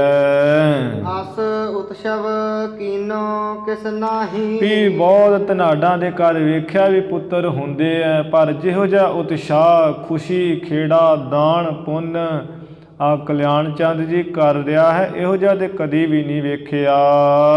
ਕਹਿ ਪਰਸ ਪਰ ਮਿਲ ਨਰ ਨਾਰੀ, ਇਸ ਤਰ੍ਹਾਂ ਨਰ ਨਾਰੀ ਬੰਦੇ ਬੀਬੀਆਂ ਆਪੋ ਵਿੱਚ ਮਿਲ ਜੁਲ ਕੇ ਇਵੇਂ ਸਿਫਤ ਕਰ ਰਹੇ ਹੈ। ਜਨਮਿਓ ਸੁਤ ਕੋ ਕਰਮ ਉਜਾਰੀ, ਕਹਿ ਰਹੇ ਵੀ ਇਹਦੇ ਕੋਈ ਉਜਲ ਕਰਮਾਂ ਵਾਲਾ ਹੀ ਇਹ ਜਿਹੜਾ ਕਲਿਆਣ ਚੰਦ ਜੀ ਦੇ ਘਰ ਪੁੱਤਰ ਪੈਦਾ ਹੋ ਗਿਆ ਹੈ। ਖਸਤੀ ਕੀਨ ਭਲੇ ਕੁਲ ਚਾਲੀ, ਇਸ ਤਰ੍ਹਾਂ ਜਿਹੜਾ ਜੋ ਕੁਲ ਦੀ ਚਾਲੀ ਰੀਤੀ ਮਰਿਆਦਾ ਸੀ ਕਿ ਜਿਵੇਂ ਕੋਈ ਬਾਲਕ ਜਨਮਿਆ ਹੋਵੇ ਤਾਂ ਉਤੋਂ 6ਵੇਂ ਦਿਨ ਜਿਹੜਾ ਕੋਈ ਭੋਜਨ ਪ੍ਰਸ਼ਾਦਾ ਛਕਾਉਣਾ ਉਹਨੂੰ ਕਹਿੰਦਾ ਹੈ ਸਠੀ ਜਾਂ ਖਸ਼ਟੀ ਕਹਿ ਦਈਦਾ ਹੈ। ਇਵੇਂ ਕੋਈ ਬੱਚਾ ਜਨਮਿਆ ਉਤੋਂ 6ਵੇਂ ਦਿਨ ਜਿਹੜਾ ਭੋਜਨ ਪ੍ਰਸ਼ਾਦਾ ਛਕਾਉਣਾ, ਇਹ ਜੋ ਸਨਾਤਨ ਮਤ ਦੀ ਇਹ ਮਰਿਆਦਾ ਹੈ ਉਹ ਜਿਹੜੀ ਹੈ ਸਭ ਕੀਤੀ ਹੈ। ਪਾਏ ਸੂਪ ਮਹਿ ਬਰਖਤ ਸਾਲੀ, ਇਵੇਂ ਇਹ ਜਿਹੜੀ ਖਸ਼ਟੀ ਜਿਹੜੀ ਕੁੱਲ ਰੀਤੀ ਹੈ ਉਹ ਕੀਤੀ ਭੋਜਨ ਪ੍ਰਸ਼ਾਦਾ 6ਵੇਂ ਦਿਨ ਜਿਹੜਾ ਸਾਰਿਆਂ ਨੂੰ ਬੁਲਾ ਕੇ ਛਕਾਇਆ ਉਹ ਕੀਤਾ ਹੈ। ਇਵੇਂ ਸਾਧ ਸੰਗਤ ਜੀ ਆਪ ਜੀ ਨੂੰ ਅੱਗੇ ਵੀ ਦੱਸਿਆ ਹੈ ਕਿ ਇਹ ਸਤਿਗੁਰੂ ਨਾਨਕ ਸਾਹਿਬ ਜੀ ਜਿਸ ਵਕਤ 6 ਦਿਨਾਂ ਦੇ ਹੋਏ ਹੈ ਉਸ ਦਿਨ ਇਹ ਭੋਜਨ ਪ੍ਰਸ਼ਾਦਾ ਕੀਤਾ ਗਿਆ ਹੈ। ਅਤੇ ਜਦੋਂ ਗੁਰੂ ਨਾਨਕ ਸਾਹਿਬ ਮਹਾਰਾਜ ਜੀ ਇਸ ਤਰ੍ਹਾਂ ਵੱਡੇ ਵੱਡੇ ਹੁੰਦੇ ਗਏ ਫਿਰ ਇਹ ਚੀਜ਼ਾਂ ਇਹ ਜਿਹੜੇ ਸਭ ਕੁਝ ਰੋਕ ਦਿੱਤੇ ਸੀ। ਜਿਵੇਂ ਅੱਜ ਵੀ ਵੇਖ ਲਓ ਭਾਵੇਂ ਗੁਰੂ ਸਾਹਿਬ ਜੀ ਨੇ ਵਰਜਿਤ ਕੀਤਾ ਹੀ ਹੈ, ਪਰ ਜਿਹੜੇ ਲੋਕ ਆ ਸਾਹੇ ਸੂਹੇ ਜੇ ਸੋਧਦੇ ਆ ਉਹ ਹੁਣ ਵੀ ਨਹੀਂ ਹਟੇ। ਉਦੋਂ ਵੀ ਸਾਹੇ ਸੋਧਦੇ ਸੀ ਕਈ ਕਿ ਆ ਕਿਹੜਾ ਮਹੂਰਤ ਚੰਗਾ ਹੈ, ਕਿਹੜਾ ਦਿਨ ਚੰਗਾ ਹੈ, ਜਾਂ ਜਿੰਨਾ ਵਿਆਹ ਕਰਨਾ ਹੈ ਲੜਕੀ ਨਾਲ ਇਹ ਲੜਕੀ ਮੰਗਲੀਕ ਤੇ ਨਹੀਂ ਹੈ ਕਿਤੇ, ਜਾਂ ਸਾਡਾ ਮੁੰਡਾ ਕਿੰਨੇ ਸਾਲਾਂ ਤੱਕ ਮੰਗਲੀਕ ਹੈ। ਉਹ ਸਾਹੇ ਸੋਧੇ ਜਾਂਦੇ ਹੈ ਵੀ ਜਿਹਦੇ ਨਾਲ ਕਰ ਦਈਏ ਠੀਕ ਰਹੇਗਾ ਸਾਡਾ ਜਿਹੜਾ ਹੈ ਸਾਹਾ। ਅਤੇ ਸਤਿਗੁਰੂ ਨਾਨਕ ਸਾਹਿਬ ਜੀ ਦੇ ਸਮੇਂ ਵੀ ਇਸੇ ਤਰ੍ਹਾਂ ਹੀ ਇੱਕ ਹੈ ਸੀ ਤੋਂ ਸਾਹਾ ਪੁੱਛਣ ਬਾਰੇ ਆ ਗਿਆ ਪੰਡਤ ਕੋਲ, ਕਿਉਂਕਿ ਪੰਡਤਾਂ ਦਾ ਕੰਮ ਹੁੰਦਾ ਸੀ ਇਹ ਕਿ ਆਹ ਸਾਹਾ ਫਲਾਣਾ ਤੁਹਾਡਾ ਮਹੂਰਤ ਸਹੀ ਹੈ, ਫਲਾਣੇ ਦਿਨ ਸ਼ਾਦੀ ਕਰੋ, ਹਜੇ ਨਾ ਕਰੋ, ਭਾ ਕਰਾਓ, ਇਹ ਲੜਕੀ ਜਿਹੜੀ ਮੰਗਲੀਕ ਹੈ ਇੰਨੇ ਸਾਲਾਂ ਤੱਕ। ਅਤੇ ਉਹ ਗਣ ਗਣ ਜੋਤਿਕ ਕਾਂਡੀ ਕੀਨੀ, ਐਵੇਂ ਗਿਣਤੀਆਂ ਗਿਣ ਗਿਣ ਕੇ ਜੋਤ ਛਲਾ ਲਾ ਕੇ ਅਤੇ ਉਹ ਜਨਮ ਪੱਤਰੀ ਕਰ ਦੇਣੀ। ਅਤੇ ਸਤਿਗੁਰੂ ਨਾਨਕ ਸਾਹਿਬ ਜੀ ਨੇ ਬਚਨ ਕਹੇ ਹੈ ਕਿ ਝੂਠ ਨਾ ਬੋਲ ਪਾਂਡੇ ਸੱਚ ਕਹੀਐ, ਕਿ ਪੰਡਿਤ ਝੂਠ ਨਾ ਬੋਲ ਆਪਣੇ ਉਪਜੀਵਕਾ ਵਾਸਤੇ, ਪੇਟ ਪਾਲਣ ਵਾਸਤੇ, ਅਤੇ ਵੀ ਫਲਾਣਾ ਮਹੂਰਤ ਸਹੀ ਹੈ, ਇੱਦਣ ਸ਼ਾਦੀ ਕਰੋ ਆਪਣੇ ਬੱਚੇ ਦੀ, ਸੱਚ ਕਹੀਏ, ਮਾਰਗ ਤੇ ਸੱਚ ਕਹਿਣਾ ਚਾਹੀਦਾ ਹੈ। ਅਤੇ ਗੁਰੂ ਜੀ ਨੇ ਉਹ ਬਚਨ ਉਚਾਰਨ ਕੀਤੇ, ਸਾਹਾ ਗਣੇ ਨਾ ਕਰਹਿ ਵਿਚਾਰ, ਸਾਹੇ ਉੱਪਰ ਏਕ ਓਂਕਾਰ। ਵੀ ਸਾਹੇ ਸੂਹੇ ਦੇ ਕੋਈ ਨਾ ਵਿਚਾਰ ਕਰੀਏ ਕਿ ਅੱਜ ਨਹੀਂ ਵਿਆਹ ਕਰਨਾ ਹੈ, ਹਜੇ ਨਹੀਂ ਕਰਨਾ ਹੈ, ਮੁੰਡੇ ਦੀ ਉਮਰ 28 ਸਾਲ ਤੱਕ ਹਜੇ ਮੰਗਲੀਕ ਹੈ। ਮਹਾਰਾਜ ਕਹਿੰਦੇ ਸਾਹੇ ਉੱਪਰ ਏਕ ਓਂਕਾਰ, ਮਹੂਰਤਾਂ ਘੜੀਆਂ ਥਿੱਤਾਂ ਵਾਰਾਂ ਤੇ ਉਹ ਇੱਕ ਓਂਕਾਰ ਪਰਮੇਸ਼ਰ ਹੈ ਮਾਲਕ। ਉਸਨੇ ਜੋ ਕਰਨਾ ਉਸਨੇ ਕਰਨਾ। ਦਿਨ ਮਾੜਾ ਤੇ ਕੋਈ ਵੀ ਨਹੀਂ ਹੈ, ਘੜੀ ਕੋਈ ਨਹੀਂ ਮਾੜੀ ਹੈ। ਤੇ ਇਹ ਤੇ ਸੰਜੋਗ ਵਿਜੋਗ ਧੁਰੋਂ ਹੀ ਹੁਆ। ਮਾਰੂ ਰਾਗ ਵਿੱਚ ਸ਼ਬਦ ਆਉਂਦਾ ਹੈ ਕਿ ਸੰਜੋਗ ਜਿਹੜਾ ਕਿਸੇ ਨਾਲ ਹੋ ਜਾਣਾ, ਜਿੱਥੇ ਲਿਖਿਆ ਪਰਮੇਸ਼ਰ ਨੇ ਉੱਥੇ ਹੋ ਹੀ ਜਾਣਾ ਹੈ, ਭਾਵੇਂ ਕਈ ਕੁੰਡਲੀਆਂ ਖਿਲਾ ਲਓ। ਤੇ ਜੇ ਭਾਗਾਂ ਵਿੱਚ ਵਿਛੋੜਾ ਲਿਖਿਆ ਹੋਇਆ ਵੀ ਇੰਨੀ ਉਮਰ ਬਾਅਦ ਵਿਛੋੜਾ ਹੋ ਜੂ, ਜਾਂ ਪਤੀ ਮਰ ਜੂ, ਜਾਂ ਘਰਵਾਲੀ ਮਰ ਜੂ, ਤੇ ਹੋਣਾ ਹੀ ਹੋਣਾ ਹੈ। ਸੰਜੋਗ ਵਿਜੋਗ ਧੁਰੋਂ ਹੀ ਹੋਊਗਾ। ਇਹ ਕਿਸੇ ਬੰਦੇ ਦੇ ਵੱਸ ਦੀ ਗੱਲ ਨਹੀਂ ਹੈ। ਇਸ ਕਰਕੇ ਸਾਹਾ ਗਣਨਾ ਕਰੇ ਵਿਚਾਰ। ਇਹ ਸਾਹੇ ਸੂਹੇ ਜਿਹੜੇ ਗਿਣਨੇ ਆ ਨਾ, ਇਹਨਾਂ ਦੀ ਵਿਚਾਰ ਨਹੀਂ ਕਰਨੀ ਚਾਹੀਦੀ। ਗੁਰੂ ਨਾਨਕ ਸਾਹਿਬ ਜੀ ਨੇ ਸਿੱਖਿਆ ਦਿੱਤੀ ਸੀ ਉਹ ਪੰਡਤ ਨੂੰ। ਤੇ ਇਹ ਜਿਹੜਾ ਕੁਝ ਖਸ਼ਟੀ ਕੀਤੀ ਹੈ, ਖਸ਼ਟੀ ਦੀ ਰੀਤੀ, ਇਹ ਸਤਿਗੁਰੂ ਸਾਹਿਬ ਜੀ ਉਸ ਵਕਤ 6 ਦਿਨ ਦੀ ਆ ਜਿਹੜੀ ਦੁਨਿਆਵੀ ਉਮਰਾ ਹੋ ਗਈ ਸੀ। ਅਸ਼ਟ ਜੋਗਨੀ ਕੀ ਅਪੇਖਾ। ਇਹ ਅਭਿਖੇਕਾ ਇਵੇਂ ਜਿਹੜੀਆਂ 8 ਜੋਗਣੀਆਂ ਉਂਝ ਦੇ 68 ਜੋਗਣੀਆਂ ਮੰਨੀਆਂ, ਉਹਨਾਂ ਵਿੱਚ 8 ਜੋਗਣੀਆਂ ਹੈ। ਤੇ ਉਹਨਾਂ ਦੀ ਇਵੇਂ ਆ ਜਿਹੜੀ ਪੂਜਾ ਕੀਤੀ ਹੈ। ਕੁਸ਼ਲ ਮੰਗ ਸੁਤ ਕੀ ਸਿਰ ਟੇਕਾ। ਤੇ ਬਾਬਾ ਕਲਿਆਣ ਚੰਦ ਜੀ ਨੇ ਪੁੱਤਰ ਦੀ ਕੁਸ਼ਲ ਆਨੰਦ ਪ੍ਰਸੰਨਤਾ ਮੰਗ ਕੇ ਤੇ ਮੱਥਾ ਟੇਕਿਆ ਹੈ। ਕਿਉਂਕਿ ਬਾਬਾ ਕਲਿਆਣ ਚੰਦ ਜੀ ਪਹਿਲਾਂ ਇਵੇਂ ਸਨਾਤਨ ਮਤ ਨਾਲ ਹੀ ਬੇਦੀ ਵੰਸ਼ ਵਿੱਚ ਛਤਰੀਆਂ ਵਿੱਚ ਉਹੀ ਰੀਤੀ ਨਾਲ ਹੀ ਚੱਲਦੇ ਆ ਰਹੇ ਸੀ। ਤਰੋਦਸ ਦਿਵਸ ਹੈ ਸੰਖਿਆ ਕੀਨੀ। ਐਵੇਂ ਸਤਿਗੁਰੂ ਨਾਨਕ ਸਾਹਿਬ ਜੀ ਦੇ ਅਵਤਾਰ ਹੋਏ ਨੂੰ ਅੱਜ 13 ਦਿਨ ਜਿਹੜੇ ਉਹ ਬੀਤ ਗਏ ਤੇ ਗਿਣਤੀ ਕੀਤੀ ਹੈ। ਆਇਓ ਦਿਜ ਕਾਲੂ ਸੁਧ ਦਿਲੀਨੀ। ਐਵੇਂ ਪੁਰੋਹਿਤ ਹਰਦਿਆਲ 13 ਦਿਨਾਂ ਬਾਅਦ ਆਇਆ ਹੈ ਤੇ ਬਾਬਾ ਕਲਿਆਣ ਚੰਦ ਜੀ ਨੂੰ ਇਹ ਖਬਰ ਦਿੱਤੀ ਹੈ। ਸਿਸ ਕੋ ਨਾਨਕ ਨਾਮ ਤਰੀਜਾ।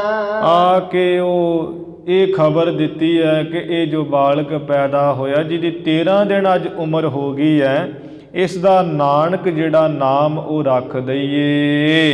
ਇਸ ਕੀ ਸਰਬਰ ਕੋ ਨਾ ਜਨੀਜੈ। ਇਸ ਦਾ ਇਹ ਜਿਹੜਾ ਬਾਲਕ ਪੈਦਾ ਹੋਇਆ ਕਲਿਆਣ ਚੰਦ ਜੀ, ਇਹਦੀ ਬਰਾਬਰੀ ਦਾ ਕਿਸੇ ਹੋਰ ਨੂੰ ਨਾ ਜਾਣ ਲਈਏ ਵੀ ਹੋਰ ਇਹਨਾਂ ਦੇ ਵਰਗਾ ਹੈ। ਆਮ ਬੱਚਾ ਹੈ, ਆਮ ਬੱਚਾ ਨਹੀਂ ਹੈ। ਇਹ ਤੇ ਮਹਾਨ ਅਵਤਾਰ ਹਨ। ਪੰਡਤ ਕਹਿ ਸੋ ਪਵਾਇਓ ਚੋਲਾ। ਐਵੇਂ ਪੰਡਤ ਹਰਦਿਆਲ ਜੀ ਨੇ ਉਹ ਨਾਨਕ ਨਾਮ ਰੱਖ ਕੇ ਤੇ ਚੋਲਾ ਜਿਹੜਾ ਪਵਾ ਦਿੱਤਾ ਸਤਿਗੁਰੂ ਜੀ ਦੇ ਸਰੀਰ ਉੱਪਰ। ਤਬ ਕਾਲੂ ਮੁਖ ਤੇ ਬਚ ਬੋਲਾ। ਤਦੋਂ ਬਾਬਾ ਕਾਲੂ ਜੀ ਆਪਣੇ ਮੁਖ ਤੋਂ ਐਵੇਂ ਬਚਨ ਬੋਲੇ ਐ। ਰਲ ਮਿਲ ਨਾਮ ਸੋ ਤੁਰਕਨ ਹਿੰਦੂ।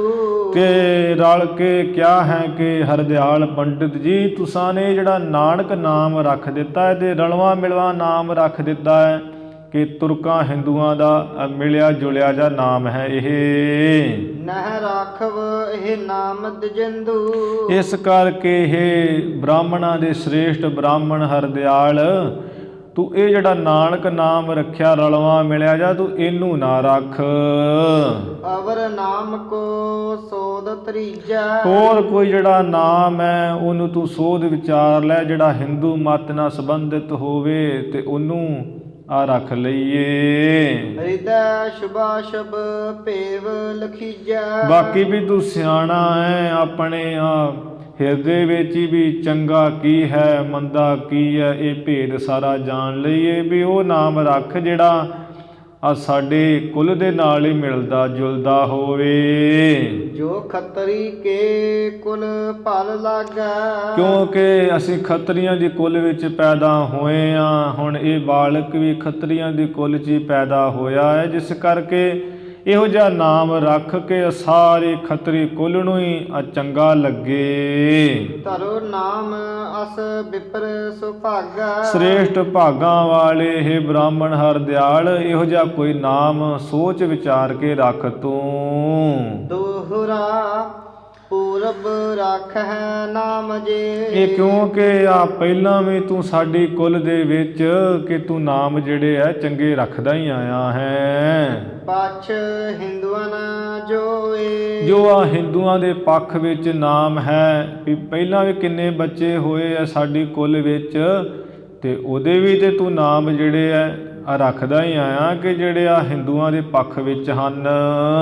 ਸੋ ਤੁਮ ਹਿਰਦੈ ਵਿਚਾਰ ਕੈ, ਇਸ ਤਰ੍ਹਾਂ ਤੂੰ ਉਹ ਵੀ ਹਰਦਿਆਲ ਤੂੰ ਆਪਣੇ ਹਿਰਦੇ ਵਿੱਚ ਚੰਗੀ ਤਰ੍ਹਾਂ ਵਿਚਾਰ ਕੇ ਕਹੋ ਨਾ ਤਰਕੈ ਕੋਏ। ਐਸਾ ਤੂੰ ਨਾਮ ਆਪਣੇ ਮੂੰਹ ਤੋਂ ਕਹੋ, ਉਹਨੂੰ ਨਾਮ ਨੂੰ ਰੱਖ ਕਿ ਆ ਜਿਹੜੀ ਸਾਡੀ ਬੇਦੀ ਵੰਸ਼ ਹੈ, ਖੱਤਰੀਆਂ ਦੀ ਕੁੱਲ ਹੈ, ਕੋਈ ਨਾ ਤਰਕ ਕਰੇ ਵੀ ਆ ਜਿਹੜਾ ਨਾਮ ਰੱਖਿਆ ਇਹ ਚੰਗਾ ਨਹੀਂ ਰੱਖਿਆ। ਜੋ ਪਈ ਸੁਨਿਓ ਸ਼ਰੋਨ ਦਿਜ ਬਚਨ ਉਚਾਰਾ। ਇਸ ਤਰ੍ਹਾਂ ਬ੍ਰਾਹਮਣ ਹਰਦਿਆਲ ਨੇ ਆਪਣੇ ਕੰਨਾਂ ਵਿੱਚ ਇਹ ਸੁਣਿਆ ਤੇ ਐਵੇਂ ਬਚਨ ਅੱਗੋਂ ਕਿਹਾ। ਯਹ ਤੁਮਰੋ ਸੁਤ ਵੱਡ ਅਵਤਾਰਾ। ਕਿਆ ਹੈ ਕਿ ਇਹ ਬਾਬਾ ਕਲਿਆਣ ਚੰਦ ਜੀ, ਇਹ ਜਿਹੜਾ ਤੁਹਾਡਾ ਪੁੱਤਰ ਹੈ ਇਹ ਕੋਈ ਛੋਟਾ ਆਮ ਬੱਚਾ ਨਹੀਂ, ਇਹਦੇ ਬਹੁਤ ਵੱਡਾ ਅਵਤਾਰ ਹੈ। ਰਾਮ ਕਿਸ਼ਨ ਅਵਤਾਰ ਜੋ ਹਰ ਕਾ। ਕਿਉਂਕਿ ਜੋ ਤ੍ਰੇਤੇ ਵਿੱਚ ਸ਼੍ਰੀ ਰਾਮਚੰਦਰ ਭਗਵਾਨ ਜੀ ਹੋਏ ਹੈ, ਦੁਆਪਰ ਵਿੱਚ ਸ਼੍ਰੀ ਕ੍ਰਿਸ਼ਨ ਭਗਵਾਨ ਜੀ ਹੋਏ ਹੈ, ਇਹ ਵੀ ਹਰ ਕਾ ਜੋ ਵਿਸ਼ਨੂੰ ਭਗਵਾਨ ਹੈ ਉਹਦਾ ਹੀ ਅਵਤਾਰ ਹੋਏ ਹੈ। ਪੂਜਤ ਹਿੰਦ ਨਾ ਮਨ ਹੈ ਤੁਰਕਾ। ਇਸ ਤਰ੍ਹਾਂ ਸ਼੍ਰੀ ਕ੍ਰਿਸ਼ਨ ਭਗਵਾਨ ਨੂੰ ਤੇ ਸ਼੍ਰੀ ਰਾਮਚੰਦਰ ਭਗਵਾਨ ਨੂੰ ਸਿਰਫ ਤੇ ਸਿਰਫ ਹਿੰਦੂ ਹੀ ਮੰਨਦੇ ਆ, ਆ ਕੋਈ ਤੁਰਕੜਾ ਮੁਸਲਮਾਨ ਨਹੀਂ ਮੰਨਦਾ। ਇਹ ਸਿਸ ਕੋ ਮਨ ਹੈਗੇ ਦੋ। ਤੇ ਅਸੀਂ ਤੇਰੇ ਪੁੱਤਰ ਨੂੰ ਤਾਂ ਹੀ ਵੱਡਾ ਅਵਤਾਰ ਕਹਿੰਦੇ ਆ ਕਿ ਇਸ ਤੇਰੇ ਬਾਲਕ ਜਿਹਦਾ ਨਾਮ ਨਾਨਕ ਰੱਖ ਦਿੱਤਾ, ਇਸ ਬੱਚੇ ਨੂੰ ਆ ਦੋਵੇਂ ਹਿੰਦੂ ਤੁਰਕ ਦੋਵੇਂ ਮੰਨਣਗੇ। ਹਿੰਦ ਤੁਰਕ ਸਿੱਖ ਹੋਏ ਸਭ ਕੋ। ਆ ਸਭ ਕੋਈ, ਭਾਵੇਂ ਕੋਈ ਹਿੰਦੂ ਹੋਵੇ ਕੋਈ ਮੁਸਲਮਾਨ ਹੋਵੇ, ਇਹਨਾਂ ਦੇ ਸਾਰੇ ਸਿੱਖ ਹੋਣਗੇ। ਇਸ ਕੇ ਚਰਨ ਪੋਤ ਕੀ ਨਿਆਈ। ਇਸ ਬਾਲਕ ਨਾਨਕ ਦੇ ਜਿਹੜੇ ਚਰਨ ਹੈ ਉਹ ਤੇ ਜਹਾਜ਼ ਦੀ ਨਿਆਈ ਹੈ। ਪਾਰ ਪਰ ਹੈ ਪਰਮਾਰਥ ਪਾਈ। ਜਿਹੜਾ ਇਹਨਾਂ ਚਰਨਾਂ ਦਾ ਆਸਰਾ ਲਊਗਾ ਉਹ ਪਰਮ ਅਰਥ ਜਿਹੜਾ ਸ਼ੁੱਧ ਬ੍ਰਹਮ ਗਿਆਨ ਹੈ ਉਸ ਆਤਮ ਸਰੂਪ ਨੂੰ ਪਾ ਲਵੇਗਾ। ਜਿਹੜਾ ਇਹਨਾਂ ਦੇ ਚਰਨਾਂ ਤੇ ਢਹਿ ਪਵੇਗਾ, ਸ਼ਰਨ ਲਵੇਗਾ। ਸੰਗਤ ਕਰਹਿ ਤਰਹਿ ਭਵ ਸਾਗਰ। ਜਿਹੜਾ ਇਸ ਬਾਲਕ ਨਾਨਕ ਜੀ ਦੀ ਆ ਸੰਗਤ ਕਰੇਗਾ, ਇਹ ਜਿਹੜਾ ਭੈ ਦੇ ਜਲ ਨਾਲ ਭਰਿਆ ਹੈ ਸੰਸਾਰ ਸਮੁੰਦਰ, ਇਸ ਤੋਂ ਉਤਰ ਜਾਏਗਾ ਬੜਾ ਸੁਖਾਲਾ ਹੀ। ਸਕਲ ਜਗਤ ਮਹਿ ਹੋਏ ਉਜਾਗਰ। ਇਸ ਬਾਲਕ ਨੂੰ ਤੂੰ ਐਵੇਂ ਨਾ ਜਾਣ, ਇਹ ਬਹੁਤ ਵੱਡਾ ਅਵਤਾਰ ਹੈ। ਇਸ ਤਰ੍ਹਾਂ ਇਹ ਸਾਰੇ ਜਗਤ ਦੇ ਵਿੱਚ ਬਹੁਤ ਮਹਾਨ ਪ੍ਰਗਟ ਹੋਵੇਗਾ। ਬਹੁਤ ਨਰਨ ਕੋ ਕਰਹਿ ਉਧਾਰਾ। ਬਹੁਤ ਜਿਹੜੇ ਪੁਰਸ਼ ਹੈ, ਬਹੁਤ ਜਿਹੜੇ ਇਸ ਤਰ੍ਹਾਂ ਭਰਮ ਵਿੱਚ ਭੁੱਲੇ ਹੋਏ ਲੋਕ ਹੈ, ਤੇ ਜਿਹੜੇ ਕੋਈ ਤਤ ਬੇਤੇ ਹੈ ਉਹ ਇਹਨਾਂ ਦੀ ਸ਼ਰਨ ਲੈ ਕੇ ਇਹਨਾਂ ਦਾ ਬਹੁਤਿਆਂ ਦਾ ਇਹ ਉਧਾਰ ਕਰਨਗੇ। ਨਾਮ ਭਗਤ ਦੇ ਦਾਨ ਉਦਾਰਾ। ਐਵੇਂ ਜਿਹੜਾ ਪਰਮੇਸ਼ਰ ਵਾਹਿਗੁਰੂ ਦਾ ਨਾਮ ਹੈ ਉਸ ਦਾ ਦਾਨ ਦੇਣਗੇ, ਭਗਤੀ ਪ੍ਰੇਮਾ ਭਗਤੀ ਦਾ ਦਾਨ ਦੇਣਗੇ, ਤੇ ਜੋ ਸਖੇ ਦਾਤੇ ਬਣ ਕੇ ਉਦਾਰ ਚਿੱਤ ਹੋ ਕੇ। ਦੋਹਰਾ ਵਣ ਤ੍ਰਿਣ ਭੂਮ ਆਕਾਸ਼ ਮਹਿ। ਇਸ ਤਰ੍ਹਾਂ ਹੋਰ ਤੇ ਕੀ ਹੋਰ, ਤੂੰ ਸਾਡੇ ਕੋਲ ਹੋਰ ਸੁਣ। ਬਾਬਾ ਕਲਿਆਣ ਚੰਦ ਜੀ ਜਿਹੜਾ ਜੰਗਲ ਹੈ, ਜੰਗਲ ਦੇ ਵਿੱਚ ਕੋਈ ਘਾਹ ਪੱਠਾ ਕੱਖ ਕਾਣ ਹੈ, ਫਿਰ ਧਰਤੀ ਤੇ ਜਿਹੜਾ ਆਕਾਸ਼, ਇਹ ਸਾਰਿਆਂ ਵਿੱਚ ਹੋਏ ਅਧਿਕ ਪ੍ਰਤਾਪ। ਐਸਾ ਇਹਨਾਂ ਦਾ ਮਹਾਨ ਤੇਜ ਪ੍ਰਤਾਪ ਹੋਵੇਗਾ। ਇਹ ਧਰਤੀ ਆਕਾਸ਼ ਕੱਖ ਕਣ ਇਹ ਜੰਗਲ ਸਾਰੇ ਇਹਨਾਂ ਦਾ ਨਾਮ ਧਿਆਉਣਗੇ। ਪਰਮ ਪੁਰਾਤਨ ਪੁਰਖ ਪਰ। ਕਿਉਂਕਿ ਜੋ ਪਰਮ ਪੁਰਾਤਨ ਜੋ ਵੱਡਾ ਹੈ ਮਹਾਨ, ਜਿਸ ਦਾ ਕੋਈ ਆਦ ਨਹੀਂ ਹੈ, ਅਨਾਦਿ ਪਰਮੇਸ਼ਰ ਹੈ। ਪੁਰਖ ਪਰ ਜੋ ਪਰਾਏ ਭਾਵ ਇਹਨਾਂ ਪੁਰਖਾਂ ਜਿਹੜੇ ਦੁਨਿਆਵੀ ਪੁਰਖ ਹੈ, ਅਸੀਂ ਸਾਰੇ ਪੁਰਖ ਹੀ ਮੰਨਦੇ ਆਪਣੇ ਆਪ ਨੂੰ, ਜੋ ਇਹਨਾਂ ਪੁਰਖਾਂ ਤੋਂ ਪਰੇ ਭਾਵ ਪਰਮ ਪੁਰਖ ਪਰਮੇਸ਼ਰ ਹੈ। ਮਾਨਵ ਕਰਹਿ ਜਾਪ, ਇਹ ਉਸ ਉਹੀ ਇਹ ਪਰਮ ਪੁਰਖ ਅਨਾਦਿ ਪਰਮੇਸ਼ਰ ਹੈ। ਇਸ ਕਰਕੇ ਜਿਹੜੇ ਮਨੁੱਖ ਹੈ ਇਹਨਾਂ ਦਾ ਵੀ ਨਾਮ ਦਾ ਜਾਪ ਕਰਨਗੇ। ਚੌਪਈ ਗੋਗਿਰ ਸਾਗਰ ਮਾਰਗ ਦੇਈ। ਇਸ ਤਰ੍ਹਾਂ ਤੈਨੂੰ ਅਸੀਂ ਦੱਸ ਦਿੰਦੇ ਹਾਂ ਕਿ ਇਹਨਾਂ ਦੀ ਤਾਕਤ ਬਾਰੇ ਵੀ ਸੁਣ ਲੈ ਕਿ ਕਲਿਆਣ ਚੰਦ ਜੀ ਜਿਹੜੀ ਗੋ ਕਹੀਏ ਧਰਤੀ ਹੈ, ਧਰਤੀ ਵੀ ਰਸਤਾ ਦੇਵੇਗੀ ਇਹਨਾਂ ਨੂੰ, ਗਿਰ ਜਿਹੜੇ ਪਹਾੜ ਹੈ ਉਹ ਵੀ ਰਸਤਾ ਦੇਵੇਗਾ, ਜਿਹੜਾ ਸਮੁੰਦਰ ਹੈ ਉਹ ਵੀ ਇਹਨਾਂ ਨੂੰ ਰਸਤਾ ਦੇਵੇਗਾ। ਭਾਵ ਜੇ ਚਾਹਣਗੇ ਧਰਤੀ ਦੇ ਹੇਠਾਂ ਜਾਣਾ, ਧਰਤੀ ਪਾੜ ਕੇ ਰਾਹ ਦੇ ਦੇਵੇਗੀ ਇਹਨਾਂ ਨੂੰ। ਜੇ ਆ ਪਹਾੜਾਂ ਵਿੱਚ ਦੀ ਲੰਘਣਾ ਚਾਹਣਗੇ, ਪਹਾੜ ਰਾਹ ਦੇ ਦੇਣਗੇ। ਜੇ ਸਮੁੰਦਰ ਵਿੱਚ ਪ੍ਰਵੇਸ਼ ਕਰਨਾ ਚਾਹਣਗੇ, ਸਮੁੰਦਰ ਵੀ ਰਾਹ ਦੇ ਦੇਵੇਗਾ ਇਹਨਾਂ ਨੂੰ। ਨਿਸਬਾਸੁਰ ਆਇਸ ਮਹਸੇਈ, ਜਿਹੜਾ ਰਾਤ ਤੇ ਦਿਨ ਹੈ ਉਹ ਵੀ ਇਹਨਾਂ ਦੀ ਆਗਿਆ ਵਿੱਚ ਹੀ ਹੋਵੇਗਾ। ਕਿ ਜਿਹੜਾ ਨਿਸ ਕਹੀਏ ਜਿਹੜਾ ਦਿਨ, ਨਿਸ ਕਹੀਦਾ ਰਾਤ ਨੂੰ, ਬਾਸਰ ਕਹੀਦਾ ਦਿਨ ਨੂੰ। ਇਸੇ ਤਰ੍ਹਾਂ ਰਾਤ ਜਿਹੜਾ ਚੰਦਰਮਾ ਹੈ ਤੇ ਜਿਹੜਾ ਦਿਨ ਕਹੀਏ ਜਿਹੜਾ ਸੂਰਜ ਹੈ ਵੀ ਉਹ ਵੀ ਇਹਨਾਂ ਦੀ ਆਗਿਆ ਵਿੱਚ ਰਹੇਗਾ। ਇਸੇ ਤਰ੍ਹਾਂ ਰਾਤ ਦਿਨ ਇਹਨਾਂ ਦੀ ਆਗਿਆ ਵਿੱਚ ਰਹਿਣਗੇ। ਜੇ ਚਾਹਣਗੇ ਵੀ ਦਿਨ ਹੀ ਰਵੇ ਤੇ ਦਿਨ ਹੀ ਰਹੇਗਾ, ਰਾਤ ਨਹੀਂ ਪਵੇਗੀ। ਜੇ ਰਾਤ ਪੈ ਜਾਵੇਗੀ ਕਹਿਣਗੇ ਕਿ ਰਾਤ ਹੀ ਰਵੇ, ਦਿਨ ਨਾ ਚੜ੍ਹੇ, ਤੇ ਉਹ ਦਿਨ ਨਹੀਂ ਚੜ੍ਹੇਗਾ। ਇਵੇਂ ਇਹ ਰਾਤ ਦਿਨ ਇਹਨਾਂ ਦੀ ਆਗਿਆ ਵਿੱਚ ਹੀ ਰਹਿਣਗੇ। ਕਰ ਵਿਚਾਰ ਔਰ ਨਾਨਕ ਨਾਮਾ, ਇਸ ਤਰ੍ਹਾਂ ਮੈਂ ਵੀ ਚੰਗੀ ਤਰ੍ਹਾਂ ਸੋਧ ਵਿਚਾਰ ਕਰਕੇ ਆ ਕਲਿਆਣ ਚੰਦ ਜੀ ਹਿਰਦੇ ਵਿੱਚ ਤਾਂ ਹੀ ਨਾਨਕ ਨਾਮ ਰੱਖਿਆ ਹੈ। ਜਾਂ ਤੇ ਮੈਂ ਰਾਖਿਓ ਅਬਰਾਮਾ, ਇਸੇ ਕਰਕੇ ਆ ਸੁੰਦਰ ਜਿਹੜਾ ਇਹ ਨਾਨਕ ਨਾਮ ਰੱਖਿਆ ਐਵੇਂ ਤੂੰ ਸਮਝ ਲੈ। ਹਿੰਦੂ ਤੁਰਕ ਜਪਹਿ ਦੋ, ਜਿਹੜੇ ਹਿੰਦੂ ਹੈ ਜਿਹੜੇ ਤੁਰਕ ਹੈ ਉਹ ਇਸ ਨਾਨਕ ਨਾਮ ਨੂੰ ਦੋਵੇਂ ਜਪਣਗੇ। ਸਮਿਲ ਨਾਮ ਇਹ ਜਾਣਹੁ ਸੋ, ਇਸ ਕਰਕੇ ਸਮਿਲ ਨਾਮ ਇਹ ਜਿਹੜਾ ਰਲਿਆ ਮਿਲਿਆ ਨਾ, ਮਿਲਾਵਟ ਦੇ ਸਹਿਤ ਨਾਮ ਜਿਹੜਾ ਤੂੰ ਕਹਿ ਰਿਹਾ ਕਿ ਇਹ ਤੇ ਰਲਵਾ ਮਿਲਵਾ ਨਾਮ ਹੈ, ਇਹ ਤਾਂ ਹੀ ਮੈਂ ਰੱਖਿਆ ਐਵੇਂ ਤੂੰ ਜਾਣ ਲੈ ਕਲਿਆਣ ਚੰਦ। ਭਵ ਪੱਤਰੀ ਮਹਿ ਅਹ ਸ਼ੁਭ ਬਾਤਾ, ਕਿਉਂਕਿ ਜਿਹੜੀ ਮੈਂ ਆ ਲਗਨ ਵੇਖਿਆ ਤੇ ਜਨਮ ਪੱਤਰੀ ਵੇਖੀ ਹੈ ਉਹਦੇ ਵਿੱਚ ਆ ਸਾਰੀ ਆ ਚੰਗੀਆਂ ਗੱਲਾਂ ਦੇਖੀਆਂ ਹਨ। ਜੋ ਹੇਰੀ ਸੋ ਭਾਖੀ ਖਿਆਤਾ, ਆ ਤੂੰ ਜਾਣ ਲੈ ਸੱਚ ਕਿ ਜੋ ਮੈਂ ਵੇਖਿਆ ਹੈ ਉਹੀ ਪ੍ਰਗਟ ਰੂਪ ਵਿੱਚ ਹੀ ਤੈਨੂੰ ਮੈਂ ਕਹਿ ਦਿੱਤਾ ਹੈ। ਕਾਲੂ ਪੂਰ ਨਾ ਲਖੀਏ ਕੋ, ਇਸ ਕਰਕੇ ਵੀ ਬਾਬਾ ਕਲਿਆਣ ਚੰਦ ਜੀ ਜਿਹੜਾ ਕੋਈ ਮੈਂ ਕਹਿ ਰਿਹਾ ਇਹਨੂੰ ਝੂਠ ਨਾ ਬਿਲਕੁਲ ਜਾਣੀਏ। ਕਹੀ ਸਾਚ ਨਿਸ਼ਚੈ ਹੋਏ ਸੋ, ਇਸ ਕਰਕੇ ਜੋ ਮੈਂ ਕਹਾ ਹੈ ਇਹ ਸੱਚੀ ਤੂੰ ਭਰੋਸਾ ਕਰ ਲੈ ਵੀ ਉਸੇ ਤਰ੍ਹਾਂ ਹੀ ਬਿਲਕੁਲ ਹੋਣਾ ਹੈ। ਨਾਨਕ ਨਾਮ ਅਰਥ ਤੇ ਸੁਣੀਏ, ਬਾਕੀ ਤੂੰ ਜੋ ਕਹਿਣਾ ਹੈ ਕਿ ਨਾਨਕ ਨਾਮ ਸਹੀ ਨਹੀਂ ਰੱਖਿਆ ਹੈ, ਇਹਦੇ ਵੀ ਜਿਹੜੇ ਅਰਥ ਹੈ ਕਿ ਨਾਨਕ ਨਾਮ ਦੇ ਅਰਥ ਕੀ ਹੈ ਉਹ ਵੀ ਤੂੰ ਸੁਣ ਲੈ। ਪਰਮ ਬਰਨ ਪਰ ਔਰ ਮਹਿ ਗੁਣੀਏ, ਇਸ ਤਰ੍ਹਾਂ ਜਿਹੜੇ ਮਹਾਨ ਅੱਖਰ ਹੈ ਸ੍ਰੇਸ਼ਟ ਉਹ ਆਪਣੇ ਹਿਰਦੇ ਵਿੱਚ ਜਾਣ ਲੈ ਵੀ ਨਾਨਕ ਨਾਮ ਦੇ ਜਿਹੜੇ ਅੱਖਰ ਹੈ ਬੜੇ ਸ੍ਰੇਸ਼ਟ ਮਹਾਨ ਹੈ। ਕਬਿਤ ਪ੍ਰਾਕ ਜੋ ਨਕਾਰ ਨਾ ਪੁਮਾਨ ਆਬਦਾਨ ਜਾਨ, ਇਸ ਤਰ੍ਹਾਂ ਕਬਿਤ ਵਿੱਚ ਨਾਨਕ ਨਾਮ ਪਦ ਦੇ ਜਿਹੜੇ ਅਰਥ ਹੈ ਉਹ ਇੱਥੇ ਕਵੀ ਸਾਹਿਬ ਜੀ ਕਰ ਰਹੇ ਹੈ ਕਿ ਨਾਨਕ ਨਾਮ ਦਾ ਅਰਥ ਕੀ ਹੁੰਦਾ ਹੈ। ਪ੍ਰਾਗ ਜੋ ਪਹਿਲਾਂ ਜੋ ਨਕਾਰ ਕਹੀਏ ਨੰਨੇ ਆਕਾਰ ਵਾਲਾ ਅੱਖਰ ਹੈ ਨੰਨਾ, ਉਹ ਨੰਨੇ ਤੋਂ ਤੂੰ ਆ ਪੁਮਾਨ ਕਹੀਏ ਪੁਰਖ ਜਿਹੜਾ ਵਾਚਕ ਜਾਣ ਲੈ। ਤਾਹੂ ਤੇ ਆਕਾਰ ਲੈ ਅਨਕ ਪੁਨ ਤੀਨ ਹੈ, ਫਿਰ ਉਹ ਨੰਨੇ ਦੇ ਨਾਲ ਜਿਹੜਾ ਨੰਨੇ ਕੰਨਾ ਹੈ ਉਸ ਕੰਨੇ ਦੇ ਕੰਨੇ ਤੋਂ ਜਿਹੜਾ ਹੈ ਆਕਾਰ ਕਹੀਏ ਐੜਾ ਜਿਹੜਾ ਲੈ ਕੇ ਐਵੇਂ ਉਹ ਅਨਕ ਤਿੰਨ ਜਿਹੜੇ ਅੱਖਰ ਹੋ ਗਏ ਵੀ ਨਾ ਤੇ ਕੰਨੇ ਤੋਂ ਨਿਕਲ ਆਇਆ ਐੜਾ ਤੇ ਹੋ ਗਿਆ ਨਾ ਅਨਕ, ਐਵੇਂ ਤਿੰਨ ਅੱਖਰ ਉਹ ਜਾਣ ਲੈ।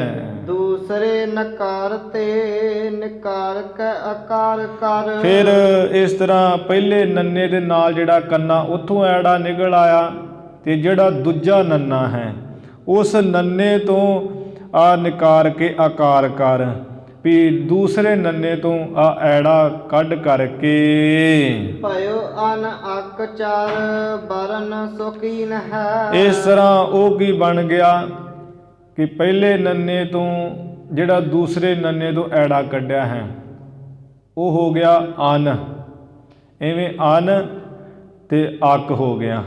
ਐਵੇਂ ਚਾਰ ਅੱਖਰ ਜਿਹੜੇ ਹੈ ਉਹ ਐਵੇਂ ਜਿਹੜੇ ਕੀਤੇ ਜਾਂਦੇ ਹੈ। ਅਕ ਨਾਮ ਦੁਖ ਕੋ ਬਿਦਤ ਹੈ ਜਗਤ ਮਦ। ਤੇ ਅਕ ਨਾਮ ਜਿਹੜਾ ਹੈ ਉਹ ਦੁੱਖ ਦਾ, ਇਹ ਤੇ ਜਗਤ ਵਿੱਚ ਹੀ ਪ੍ਰਗਟ ਗੱਲ ਹੈ। ਕਿਸੇ ਨੂੰ ਪੁੱਛ ਲਓ ਵੀ ਅਕ ਦਾ ਅਰਥ ਕੀ ਹੁੰਦਾ, ਉਹ ਦੱਸੇਗਾ ਵੀ ਅਕ ਦਾ ਅਰਥ ਤੇ ਦੁੱਖ ਹੁੰਦਾ ਹੈ। ਜਾ ਨਰ ਕੋ ਨਹੀਂ ਦੁਖ ਸਦਾ ਸਖ ਲੀਨ ਹੈ। ਆ ਪੰਕਤੀ ਵਿੱਚ ਇਹ ਜਿਹੜੇ ਉੱਪਰ ਸ਼ਬਦ ਆਏ ਹੈ ਉਹਦਾ ਮਾਨੋ ਸਾਰਾ ਅਰਥ ਹੀ ਹੈ ਕਿ ਜਾ ਨਰ, ਨੰਨੇ ਦਾ ਅਰਥ ਹੈ ਪੁਮਾਨ, ਪੁਮਾਨ ਦਾ ਅਰਥ ਕੀ ਪੁਰਸ਼, ਇੱਥੇ ਆ ਗਿਆ ਨਰ। ਫਿਰ ਕੋ ਨਹੀਂ ਦੁੱਖ, ਅਕ ਨਾਮ ਕੀ ਹੈ ਦੁੱਖ ਦਾ, ਅਨ ਦਾ ਅਰਥ ਕੀ ਹੈ ਨਹੀਂ। ਜਿਸ ਪੁਰਸ਼ ਨੂੰ ਕੋਈ ਦੁੱਖ ਨਹੀਂ ਹੈ ਸਦਾ ਸੁਖ ਲੀਨ, ਸਦਾ ਹੀ ਜਿਸ ਪੁਰਸ਼ ਨੂੰ ਸੁਖ ਹੈ ਤੇ ਸੁਖ ਵਿੱਚ ਲੀਨ ਹੈ, ਤੇ ਜਿਸ ਨਾਮ ਨੂੰ ਜਪਿਆ ਸਦਾ ਹੀ ਸੁਖ ਵਿੱਚ ਹੀ ਲੀਨ ਹੋ ਜਾਈਦਾ ਹੈ। ਐਸੋ ਇਹ ਨਾਨਕ ਕੇ ਨਾਮ ਕੋ ਅਰਥ ਚੀਨਾ। ਇਸ ਤਰ੍ਹਾਂ ਇਹ ਜਿਹੜਾ ਨਾਨਕ ਹੈ ਨਾਮ, ਤੇ ਇਹਦੇ ਤੂੰ ਵੀ ਕਲਿਆਣ ਚੰਦ ਅਰਥ ਜਾਣ ਲੈ। ਸਤ ਚਿਦਾਨੰਦ ਨਿਤ ਭਗਤ ਅਧੀਨ ਹੈ। ਇਹ ਜੋ ਨਾਨਕ ਨਾਮ ਹੈ ਇਹ ਤੇ ਐਵੇਂ ਨਹੀਂ ਰੱਖਿਆ, ਤੇਰਾ ਜਿਹੜਾ ਪੁੱਤਰ ਬਾਲਕ ਹੈ ਸਤ ਚੇਤਨ ਆਨੰਦ ਪਰਮੇਸ਼ਰ ਸਰੂਪ ਹੈ ਤੇ ਹਮੇਸ਼ਾ ਭਗਤੀ ਦੇ ਅਧੀਨ ਹੈ। ਇਹ ਭਗਤੀ ਦੇ ਅਧੀਨ ਹੈ ਆਪ ਵੀ, ਤੇ ਇਹ ਜੋ ਸਤ ਚੇਤਨ ਆਨੰਦ ਪਰਮੇਸ਼ਰ ਸਰੂਪ ਹੈ ਤੇ ਹਮੇਸ਼ਾ ਹੀ ਭਗਤਾਂ ਦੇ ਅਧੀਨ ਹੈ। ਐਵੇਂ ਉਹ ਛੰਦਾਂ ਵਿੱਚ ਵੀ ਲਿਖਿਆ ਹੈ ਕਿ ਅਣਕ ਰਹਿਤ ਪਰਮਾਤਮ ਜੋਈ, ਨਾਨਕ ਨਾਮ ਕਹਾਵੈ ਸੋਈ। ਇਸ ਤਰ੍ਹਾਂ ਜਿਸ ਵਿੱਚ ਅਨੇਕਤਾ ਨਹੀਂ ਹੈ, ਨਾ ਅਨਕ ਉੱਪਰ ਆਇਆ ਨਾ, ਉਹਦਾ ਅਰਥ ਹੈ ਵੀ ਜਿਸ ਵਿੱਚ ਜੋ ਅਨੇਕ ਰੂਪ ਹੋ ਕੇ ਵੀ ਏਕ ਹੈ ਉਹਨੂੰ ਕਹੀਦਾ ਹੈ ਨਾਨਕ। ਨਾ ਅਨਕ, ਅਨਕ ਕਹੀਦਾ ਬਹੁਤਾ ਤੇ ਨਾ ਕਹੀਦਾ ਨਹੀਂ ਨੂੰ, ਜਿਸ ਵਿੱਚ ਬਹੁਤਾਪਣ ਨਹੀਂ ਹੈ ਉਹ ਕੌਣ ਹੈ? ਪਰਮੇਸ਼ਰ। ਅਨਕ ਰਹਿਤ ਪਰਮਾਤਮ ਜੋਈ, ਨਾਨਕ ਨਾਮ ਕਹਾਵੈ ਸੋਈ। ਫਿਰ ਜਿਹੜਾ ਦੂਸਰਾ ਅਰਥ ਕੀਤਾ ਹੈ ਕਿ ਨਾ ਅਨ ਅਕ, ਪਹਿਲਾ ਨੰਨਾ ਉਵੇਂ ਰਹਿ ਜਾਣਾ ਹੈ ਤੇ ਜਿਹੜਾ ਨਾਲ ਹੈ ਕੰਨਾ ਲੱਗਾ ਉਹਦੇ ਚੋਂ ਨਿਕਲਾ ਆਇਆ ਐੜਾ, ਤੇ ਜਿਹੜਾ ਦੂਸਰਾ ਨੰਨਾ ਨਾਲ ਜੁੜ ਗਿਆ ਉਹ ਬਣ ਗਿਆ ਅਨ, ਤੇ ਜਿਹੜਾ ਦੂਸਰਾ ਨੰਨਾ ਉਹਦੇ ਵਿੱਚੋਂ ਨਿਕਲ ਗਿਆ ਐੜਾ ਤੇ ਉਹਦਾ ਪਿਛਲਾ ਕੱਕਾ ਲਾ ਕੇ ਹੋ ਗਿਆ ਅਕ। ਅਕ ਨਾਮ ਦੁੱਖ ਦਾ, ਅਨ ਨਾਮ ਰਹਿਤ ਦਾ ਹੈ ਤੇ ਨਾ ਨਾਮ ਪੁਰਸ਼ ਦਾ ਹੈ। ਜਿਸ ਪੁਰਸ਼ ਨੂੰ ਕੋਈ ਦੁੱਖ ਨਹੀਂ ਹੈ ਉਹ ਹੈ ਨਾਨਕ। ਤੇ ਦੁੱਖ ਕਿਸ ਨੂੰ ਨਹੀਂ ਹੈ? ਬਾਕੀ ਤੇ ਸਭ ਨੂੰ ਦੁੱਖ ਹੈ, ਦੁੱਖ ਇੱਕ ਪਰਮੇਸ਼ਰ ਨੂੰ ਨਹੀਂ ਹੈ, ਤੇ ਉਸ ਪਰਮੇਸ਼ਰ ਦਾ ਸਰੂਪ ਹੈ ਨਾਨਕ। ਇਵੇਂ ਪੰਡਿਤ ਹਰਦਿਆਲ ਜੀ ਨੇ ਉਹ ਅਰਥ ਸੁਣਾਏ ਹੈ ਕਿ ਕਲਿਆਣ ਚੰਦ ਜੀ ਤੁਸੀਂ ਕਹਿੰਦੇ ਕਿ ਨਾਮ ਠੀਕ ਨਹੀਂ ਹੈ, ਇਹ ਨਾਮ ਦੇ ਤਿੰਨ ਮੈਂ ਅਰਥ ਜੋ ਸੁਣਾਏ ਹੈ ਇਵੇਂ ਜਾਣ ਲਾ ਕਿ ਜਿਸ ਪੁਰਸ਼ ਨੂੰ ਕੋਈ ਦੁੱਖ ਨਹੀਂ ਹੈ ਉਹ ਹੈ ਨਾਨਕ ਨਾਮ। ਇਵੇਂ ਇਹਦੇ ਅਰਥ ਮਹਾਨ ਹੈ। ਦੋਹਰਾ ਪਰਮ ਹਰਖ ਕਾਲੂ ਕਰਤ। ਇਸ ਤਰ੍ਹਾਂ ਬਾਬਾ ਕਾਲੂ ਜੀ ਬਹੁਤ ਹੀ ਖੁਸ਼ ਹੋ ਗਏ ਆ ਸੁਣ ਕੇ। ਸੁਣ ਦਿਜਬਰ ਕੇ ਬੈਨ। ਐਵੇਂ ਸੁਣ ਕੇ ਸ੍ਰੇਸ਼ਟ ਬ੍ਰਾਹਮਣ ਹਰਦਿਆਲ ਦੇ ਬਚਨ ਸੁਣ ਕੇ ਸਾਦਰ ਦੀਨ ਉਪਾਇਨੰ। ਫਿਰ ਬੜਾ ਆਦਰ ਮਾਣ ਕੀਤਾ, ਖੁਸ਼ ਹੋ ਕੇ ਤੇ ਹੋਰ ਭੇਟਾ ਮਾਇਆ ਆਦਿਕ ਦੇ ਦਿੱਤੀ ਹੈ। ਗਇਓ ਬਹੁਰ ਨਿਜ ਐਨ। ਤੇ ਫਿਰ ਭੇਟਾ ਲੈ ਕੇ ਪੰਡਿਤ ਹਰਦਿਆਲ ਜੀ ਆਪਣੇ ਘਰ ਨੂੰ ਵਾਪਸ ਚਲਾ ਗਿਆ। ਚੌਪਈ ਜਾਵਤ ਦਿਜਬਰ ਹਿਰਦੈ ਵਿਚਾਰਤ। ਇਸ ਤਰ੍ਹਾਂ ਇਹ ਬ੍ਰਾਹਮਣ ਹਰਦਿਆਲ ਜਾ ਰਿਹਾ ਹੈ ਤੇ ਜਾਂਦਾ ਜਾਂਦਾ ਹਿਰਦੇ 'ਚ ਇਵੇਂ ਵਿਚਾਰ ਕਰਦਾ ਹੈ। ਗਟੀ ਗਨਤ ਹੋਵਤ ਅਤ ਆਰਤ। ਬੜੀਆਂ ਹਿਰਦੇ 'ਚ ਗਿਣਤੀਆਂ ਗਿਣਦਾ ਹੈ ਤੇ ਬਹੁਤ ਹੀ ਆਏ ਨਮਾਣਾ ਘਬਰਾ ਰਿਹਾ, ਦੁਖੀ ਹੋ ਰਿਹਾ ਬੜਾ। ਦੇਹ ਬਿਰਧ ਪੀ ਬੈਸ ਬਿਹਾਵਾ। ਕਹਿੰਦਾ ਇਹ ਮਨਾ ਵੇਖ ਤੂੰ ਬੁੱਢਾ ਹੋ ਗਿਆ ਹੈ, ਤੇਰੀ ਜਿਹੜੀ ਉਮਰ ਹੈ ਉਹ ਵੀ ਬੀਤ ਗਈ ਹੈ ਸਾਰੀ। ਜਾਂ ਤੇ ਭਇਓ ਮੁਝ ਮਨ ਪਛਤਾਵਾ। ਐਵੇਂ ਵਿਚਾਰ ਕਰਦਾ ਵੀ ਇਸੇ ਕਰਕੇ ਮੇਰੇ ਮਨ 'ਚ ਬੜਾ ਪਛਤਾਵਾ ਹੋ ਰਿਹਾ ਕਿ ਦੇਹ ਵੀ ਬੁੱਢੀ ਹੋ ਗਈ, ਸਰੀਰ ਬੁੱਢਾ ਹੋ ਗਿਆ ਹੈ ਤੇ ਉਮਰ ਵੀ ਸਾਰੀ ਜਿਹੜੀ ਗੁਜ਼ਰ ਚੱਲੀ ਹੈ। ਨਹ ਦੇਖਵ ਮੈਂ ਇਹ ਪ੍ਰਤਾਪੂ। ਇਹ ਜਿਸ ਬਾਲਕ ਨਾਨਕ ਦਾ ਮੈਂ ਨਾਮ ਰੱਖ ਆਇਆ ਹਾਂ, ਇਹਦਾ ਜਿਹੜਾ ਪ੍ਰਤਾਪ ਹੈ ਮੈਨੂੰ ਤੇ ਐਵੇਂ ਦਿਖ ਰਿਹਾ ਵੀ ਮੈਂ ਦੇਖਾਂਗਾ ਨਹੀਂ ਆਪਣੀ ਜ਼ਿੰਦਗੀ ਵਿੱਚ। ਪੂਰ ਬਸੂਰਤ ਪੰਡਤ ਆਪੂ। ਐਵੇਂ ਪੰਡਤ ਹਰਦਿਆਲ ਆਪਣੇ ਆਪ ਵਿੱਚ ਹੀ ਬੜਾ ਝੂਰ ਰਿਹਾ ਤੇ ਨਾਲੇ ਘਰ ਨੂੰ ਤੁਰਿਆ ਜਾਂਦਾ ਹੈ। ਕੋ ਲਗ ਮੈਂ ਜੀਵੋਂ ਜਗ ਮਾਹੀ। ਕਹਿੰਦਾ ਉਹ ਕੌਣ ਜਾਣੇ, ਹਰਦਿਆਲ ਆਪਣੇ ਆਪ ਨੂੰ ਕਹਿੰਦਾ ਮਨ 'ਚ ਵੀ ਕੌਣ ਜਾਣੇ ਕਿ ਮੈਂ ਕਿੰਨਾ ਕੁ ਚਿਰ ਕਦੋਂ ਕੁ ਤੱਕ ਜੀਵਾਂਗਾ। ਪੂਰਨ ਭਾਗ ਹੈ ਕਿ ਮਮ ਨਾਹੀ। ਕਿ ਕੀ ਪਤਾ ਹੈ ਕਿ ਮੇਰੇ ਪੂਰਨ ਭਾਗ ਹੈ ਕਿ ਜਾਂ ਮੇਰੇ ਭਾਗਾਂ 'ਚ ਕੁਝ ਹੈ ਹੀ ਨਹੀਂ। ਸਿਸਤਾ ਤਜ ਆਵਹਿ ਤਰਨਾਹੀ। ਐਵੇਂ ਵਿਚਾਰਦਾ ਹੈ ਮਨ 'ਚ ਕਿ ਜਿਸ ਦਿਨ ਇਹ ਬਾਲਕ ਨਾਨਕ ਜੀ ਆਪਣਾ ਬਚਪਨਾ ਛੱਡ ਦੇਣਗੇ ਤੇ ਜਵਾਨੀ ਵਿੱਚ ਆਉਣਗੇ। ਉਦਰਹਿ ਨਰ ਬਹੁ ਸੰਗਤ ਪਾਹੀ। ਇਹਨਾਂ ਪਾਸ ਸੰਗਤ ਆ ਕੇ ਇਹਨਾਂ ਦੀ ਸ਼ਰਨ ਲੈ ਕੇ ਬਹੁਤ ਹੀ ਜਿਹੜੀ ਸੰਗਤ ਉਤਰੇਗੀ, ਆਪਣਾ ਪਾਰ ਉਤਾਰਾ ਕਰੇਗੀ। ਬਿਨੈ ਕਰੋ ਮੈਂ ਕਰਹਿ ਉਧਾਰਾ। ਕਹਿੰਦਾ ਕਿ ਜੇ ਮੈਂ ਜੀਂਦਾ ਰਵਾਂ ਤੇ ਮੈਂ ਵੀ ਬੇਨਤੀ ਕਰਾਂਗਾ, ਆਪਣਾ ਉਧਾਰ ਕਰਾਵਾਂਗਾ। ਭਵ ਬੰਧਨ ਤੇ ਹੋਏ ਛੁਟਕਾਰਾ। ਇਹ ਮਨਾ ਜੇ ਤੂੰ ਜਿੰਦਾ ਰਹੇ ਤੇ ਉਧਾਰ ਤੇਰਾ ਹੋ ਜਾਵੇਗਾ। ਜਿਹੜਾ ਭਵ ਬੰਧਨ ਮੋਹ ਮਮਤਾ ਦੇ ਬੰਧਨ ਹੈ ਜਕੜੇ ਪਿਆ ਹਾਂ, ਇਹ ਜਿਹੜੇ ਸਾਰੇ ਇਹਨਾਂ ਤੋਂ ਛੁਟਕਾਰਾ ਹੋ ਜਾਵੇਗਾ ਤੇਰਾ। ਦੋਹਰਾ ਅੰਤਰ ਜਾਮੀ ਜਾਣਹੀ। ਇਸ ਤਰ੍ਹਾਂ ਮਨ ਵਿੱਚ ਫੇਰ ਵਿਚਾਰਦਾ ਹੈ ਵੀ ਜਿਹੜਾ ਨਾਨਕ ਬਾਲਕ ਹੈ ਤੇ ਅੰਤਰਜਾਮੀ ਤੇ ਜਾਣਦੇ ਸਭ ਕੁਝ। ਮਮ ਔਰ ਕੀ ਜੇ ਬਾਲ। ਇਹ ਜੋ ਬਾਲਕ ਰੂਪ ਵਿੱਚ ਨਾਨਕ ਜੀ ਹੈ ਇਹ ਤੇ ਮੇਰੇ ਐਵੇਂ ਹਿਰਦੇ ਦੀ ਸਭ ਕੁਝ ਜਾਣਦੇ ਤੇ ਅੰਤਰਜਾਮੀ ਹੈ ਕਿ ਹਰਦਿਆਲ ਐਸੀ ਇੱਛਾ ਕਰਦਾ ਹੈ। ਲੀਲਾ ਕਸ਼ਕ ਦਿਖਾਏ ਮੁਝ। ਇਸ ਕਰਕੇ ਵੀ ਜੇ ਅੰਤਰਜਾਮੀ ਹੈ ਇਸ ਗੁਰੂ ਨਾਨਕ ਸਾਹਿਬ ਜੀ ਤੇ ਅੰਤਰਜਾਮੀ, ਇਸ ਕਰਕੇ ਮੈਂ ਚਾਹੁੰਦਾ ਕਿ ਮੈਨੂੰ ਕੁਝ ਨਾ ਕੋਈ ਤੇ ਜ਼ਰੂਰ ਲੀਲਾ ਦਿਖਾਉਣ। ਦੇਹ ਉਪਦੇਸ਼ ਦਿਆਲ। ਐਵੇਂ ਦਿਆਲੂ ਕਿਰਪਾਲੂ ਹੋ ਕੇ ਤੇ ਮੈਨੂੰ ਵੀ ਜਿਹੜਾ ਉਪਦੇਸ਼ ਦੇਣ।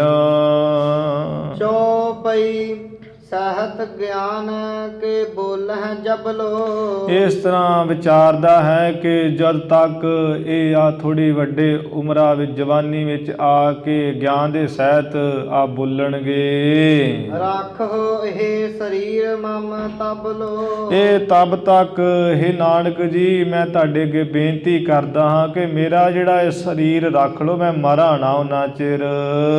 ਕਰਤ ਮਨੋਰਥ ਗਇਓ ਨਿਕੇਤਾ। ਇਵੇਂ ਰਸਤੇ ਵਿੱਚ ਜਾਂਦਾ ਜਾਂਦਾ ਇਹ ਮਨ ਵਿੱਚ ਬੜੇ ਗਿਣਤੀਆਂ ਗਿਣਦਾ ਹੈ ਤੇ ਵਿਚਾਰਦਾ ਵਿਚਾਰਦਾ ਘਰ ਪਹੁੰਚ ਗਿਆ ਹਰਦਿਆਲ ਪੰਡਤ। ਜਪਤ ਨਾਮ ਅਪਵਰਗਹ ਹੇਤਾ। ਇਵੇਂ ਨਾਮ ਜਪਦਾ ਹੈ ਮੁਕਤੀ ਦੀ ਇੱਛਾ ਦੇ ਵਾਸਤੇ। ਤੇ ਪਸਚਾਤ ਹੈ ਬੀਤਿਓ ਕਾਲਾ। ਇਸ ਤਰ੍ਹਾਂ ਇਹਦੇ ਜਾਣ ਪਿੱਛੋਂ ਆ ਕੁਝ ਸਮਾਂ ਗੁਰੂ ਨਾਨਕ ਸਾਹਿਬ ਜੀ ਦੇ ਅਵਤਾਰ ਨੂੰ ਪਾਓ ਕੁਝ ਕੁ ਮਹੀਨੇ ਉਹ ਬੀਤ ਗਏ ਹੈ। ਸਨੇ ਸਨੇ ਤਨ ਹੋਤ ਵਿਸਾਲਾ। ਸਤਿਗੁਰੂ ਨਾਨਕ ਸਾਹਿਬ ਜੀ ਦਾ ਜਿਹੜਾ ਛੋਟਾ ਜਿਹਾ ਸਰੀਰ ਸੀ ਆ ਹੌਲੀ ਹੌਲੀ ਹੁਣ ਬਹੁਤ ਵੱਧ ਰਿਹਾ ਹੈ। ਜਿਹ ਬਿਦ ਹਿਰਦੈ ਗਿਆਨ ਮਮੋਖੂ। ਜਿਸ ਤਰ੍ਹਾਂ ਕਹਿੰਦੇ ਆ ਮੁਕਤੀ ਦੀ ਇੱਛਾ ਵਾਲਾ ਜਿਵੇਂ ਪੁਰਸ਼ ਹੁੰਦਾ ਉਹਦੇ ਅੰਦਰ ਗਿਆਨ। ਨਿਤ ਪ੍ਰਤ ਵਦਤ ਦੁਐਤ ਹਤ ਦੋਖੂ। ਜਿਵੇਂ ਮੁਕਤੀ ਦੀ ਇੱਛਾ ਵਾਲੇ ਦੇ ਹਿਰਦੇ ਵਿੱਚ ਆ ਗਿਆਨ ਨਿਤਾ ਪ੍ਰਤੀ ਵਾਧਾ ਜਾਂਦਾ, ਜਿਹੜੀ ਕੋਈ ਦਵੈਤ ਭਾਵ ਹੈ, ਆ ਛਲ ਕਪਟ ਈਰਖਾ ਜੀ ਹੈ, ਦੁਤੀਆ ਭਾਵ ਹੈ, ਉਹ ਨਾਸ ਹੁੰਦਾ ਜਾਂਦਾ ਹੈ। ਇਵੇਂ ਸ੍ਰੀ ਗੁਰੂ ਨਾਨਕ ਸਾਹਿਬ ਮਹਾਰਾਜ ਜੀ ਦਾ ਜਿਹੜਾ ਸਰੀਰ ਹੈ ਇਹ ਦਿਨ ਬੇ ਦਿਨ ਵੱਧਦਾ ਹੀ ਜਾ ਰਿਹਾ ਹੈ। ਇਤ ਸ੍ਰੀ ਗੁਰੂ ਨਾਨਕ ਪ੍ਰਕਾਸ਼ ਗ੍ਰੰਥੇ ਪੂਰਬਾਰ ਦੇ ਨਾਮ ਧਰਨ ਪ੍ਰਸੰਗ ਵਰਣਨ ਨਾਮ ਚਤੁਰਥੋ ਅਧਿਆਏ। ਇਤੀ ਕਹੀਏ ਇੱਥੇ ਹੁਣ ਸੋਭਾ ਵਾਲਾ ਜੋ ਗੁਰੂ ਨਾਨਕ ਪ੍ਰਕਾਸ਼ ਗ੍ਰੰਥ ਹੈ, ਉਸ ਨਾਨਕ ਪ੍ਰਕਾਸ਼ ਦੇ ਪਹਿਲੇ ਭਾਗ ਦਾ ਪਹਿਲਾ ਹਿੱਸਾ ਜਿਹੜਾ ਹੈ, ਪਹਿਲੇ ਦਾ ਅੱਧਾ ਹਿੱਸਾ ਜਿਹਦੇ ਵਿੱਚ ਨਾਮ ਧਰਨ ਗੁਰੂ ਸਾਹਿਬ ਜੀ ਦਾ ਨਾਮ ਰੱਖਿਆ ਹੈ, ਉਹ ਪ੍ਰਸੰਗ ਵਰਣਨ ਕੀਤਾ ਹੈ। ਜਿਸ ਅਧਿਆਏ ਦਾ ਚੌਥਾ ਨਾਮ ਹੈ, ਜਿਸ ਅਧਿਆਏ ਦਾ ਚੌਥਾ ਨਾਮ ਹੈ, ਚੌਥਾ ਨਾਮ ਵਾਲਾ ਅਧਿਆਇ ਇੱਥੇ ਇਤੀ ਗਈ ਸਮਾਪਤੀ ਹੈ। ਇਸ ਤਰ੍ਹਾਂ ਸਤਿਗੁਰੂ ਨਾਨਕ ਸਾਹਿਬ ਜੀ ਦਾ ਜਿਹੜਾ ਨਾਮਕਰਨ ਕੀਤਾ, ਮਹਾਰਾਜ ਦੀ ਕਿਰਪਾ ਸਦਕਾ ਇਹ ਪ੍ਰਸੰਗ ਸੰਪੂਰਨ ਹੋ ਗਿਆ ਹੈ। ਭਾਈ ਬਾਲਾ ਜੀ ਨੇ ਜਿਵੇਂ ਗੁਰੂ ਅੰਗਦ ਦੇਵ ਮਹਾਰਾਜ ਜੀ ਨੂੰ ਸੁਣਾਇਆ, ਉਸੇ ਤਰ੍ਹਾਂ ਭਾਈ ਸੰਤੋਖ ਸਿੰਘ ਜੀ ਨੇ ਕਾਵਿ ਦੇ ਨਿਯਮਾਂ ਵਿੱਚ ਛੰਦਾਬੰਦੀ ਕਰਕੇ ਇਹ ਪ੍ਰਸੰਗ ਲਿਖਿਆ। ਹੁਣ ਇੱਥੇ ਸਮਾਪਤੀ ਖੀਰਲੀਆਂ ਪੰਕਤੀਆਂ ਪੜ੍ਹ ਕੇ ਸਮਾਪਤੀ ਕਰੀਏ ਜੀ। ਤੇਹ ਪਸਚਾਤ ਹੈ ਬੀਤਿਓ ਕਾਲਾ, ਸਨੇ ਸਨੇ ਤਨ ਹੋਤ ਵਿਸਾਲਾ। ਜਿਹੇ ਬਿਦ ਹਿਰਦੈ ਗਿਆਨ ਮਮੋਖੂ, ਨਿਤ ਪ੍ਰਤ ਵਦਤ ਦੁਵੈਤ ਹਤ ਦੋਖੂ। ਇਤ ਸ੍ਰੀ ਗੁਰੂ ਨਾਨਕ ਪ੍ਰਕਾਸ਼ ਗ੍ਰੰਥੇ ਪੂਰਬਾਰ ਦੇ ਨਾਮ ਧਰਨ ਪ੍ਰਸੰਗ ਵਰਣਨ ਨਾਮ ਚਤੁਰਥੋ ਅਧਿਆਏ। ਵਾਹਿਗੁਰੂ ਜੀ ਕਾ ਖਾਲਸਾ, ਵਾਹਿਗੁਰੂ ਜੀ ਕੀ ਫਤਿਹ।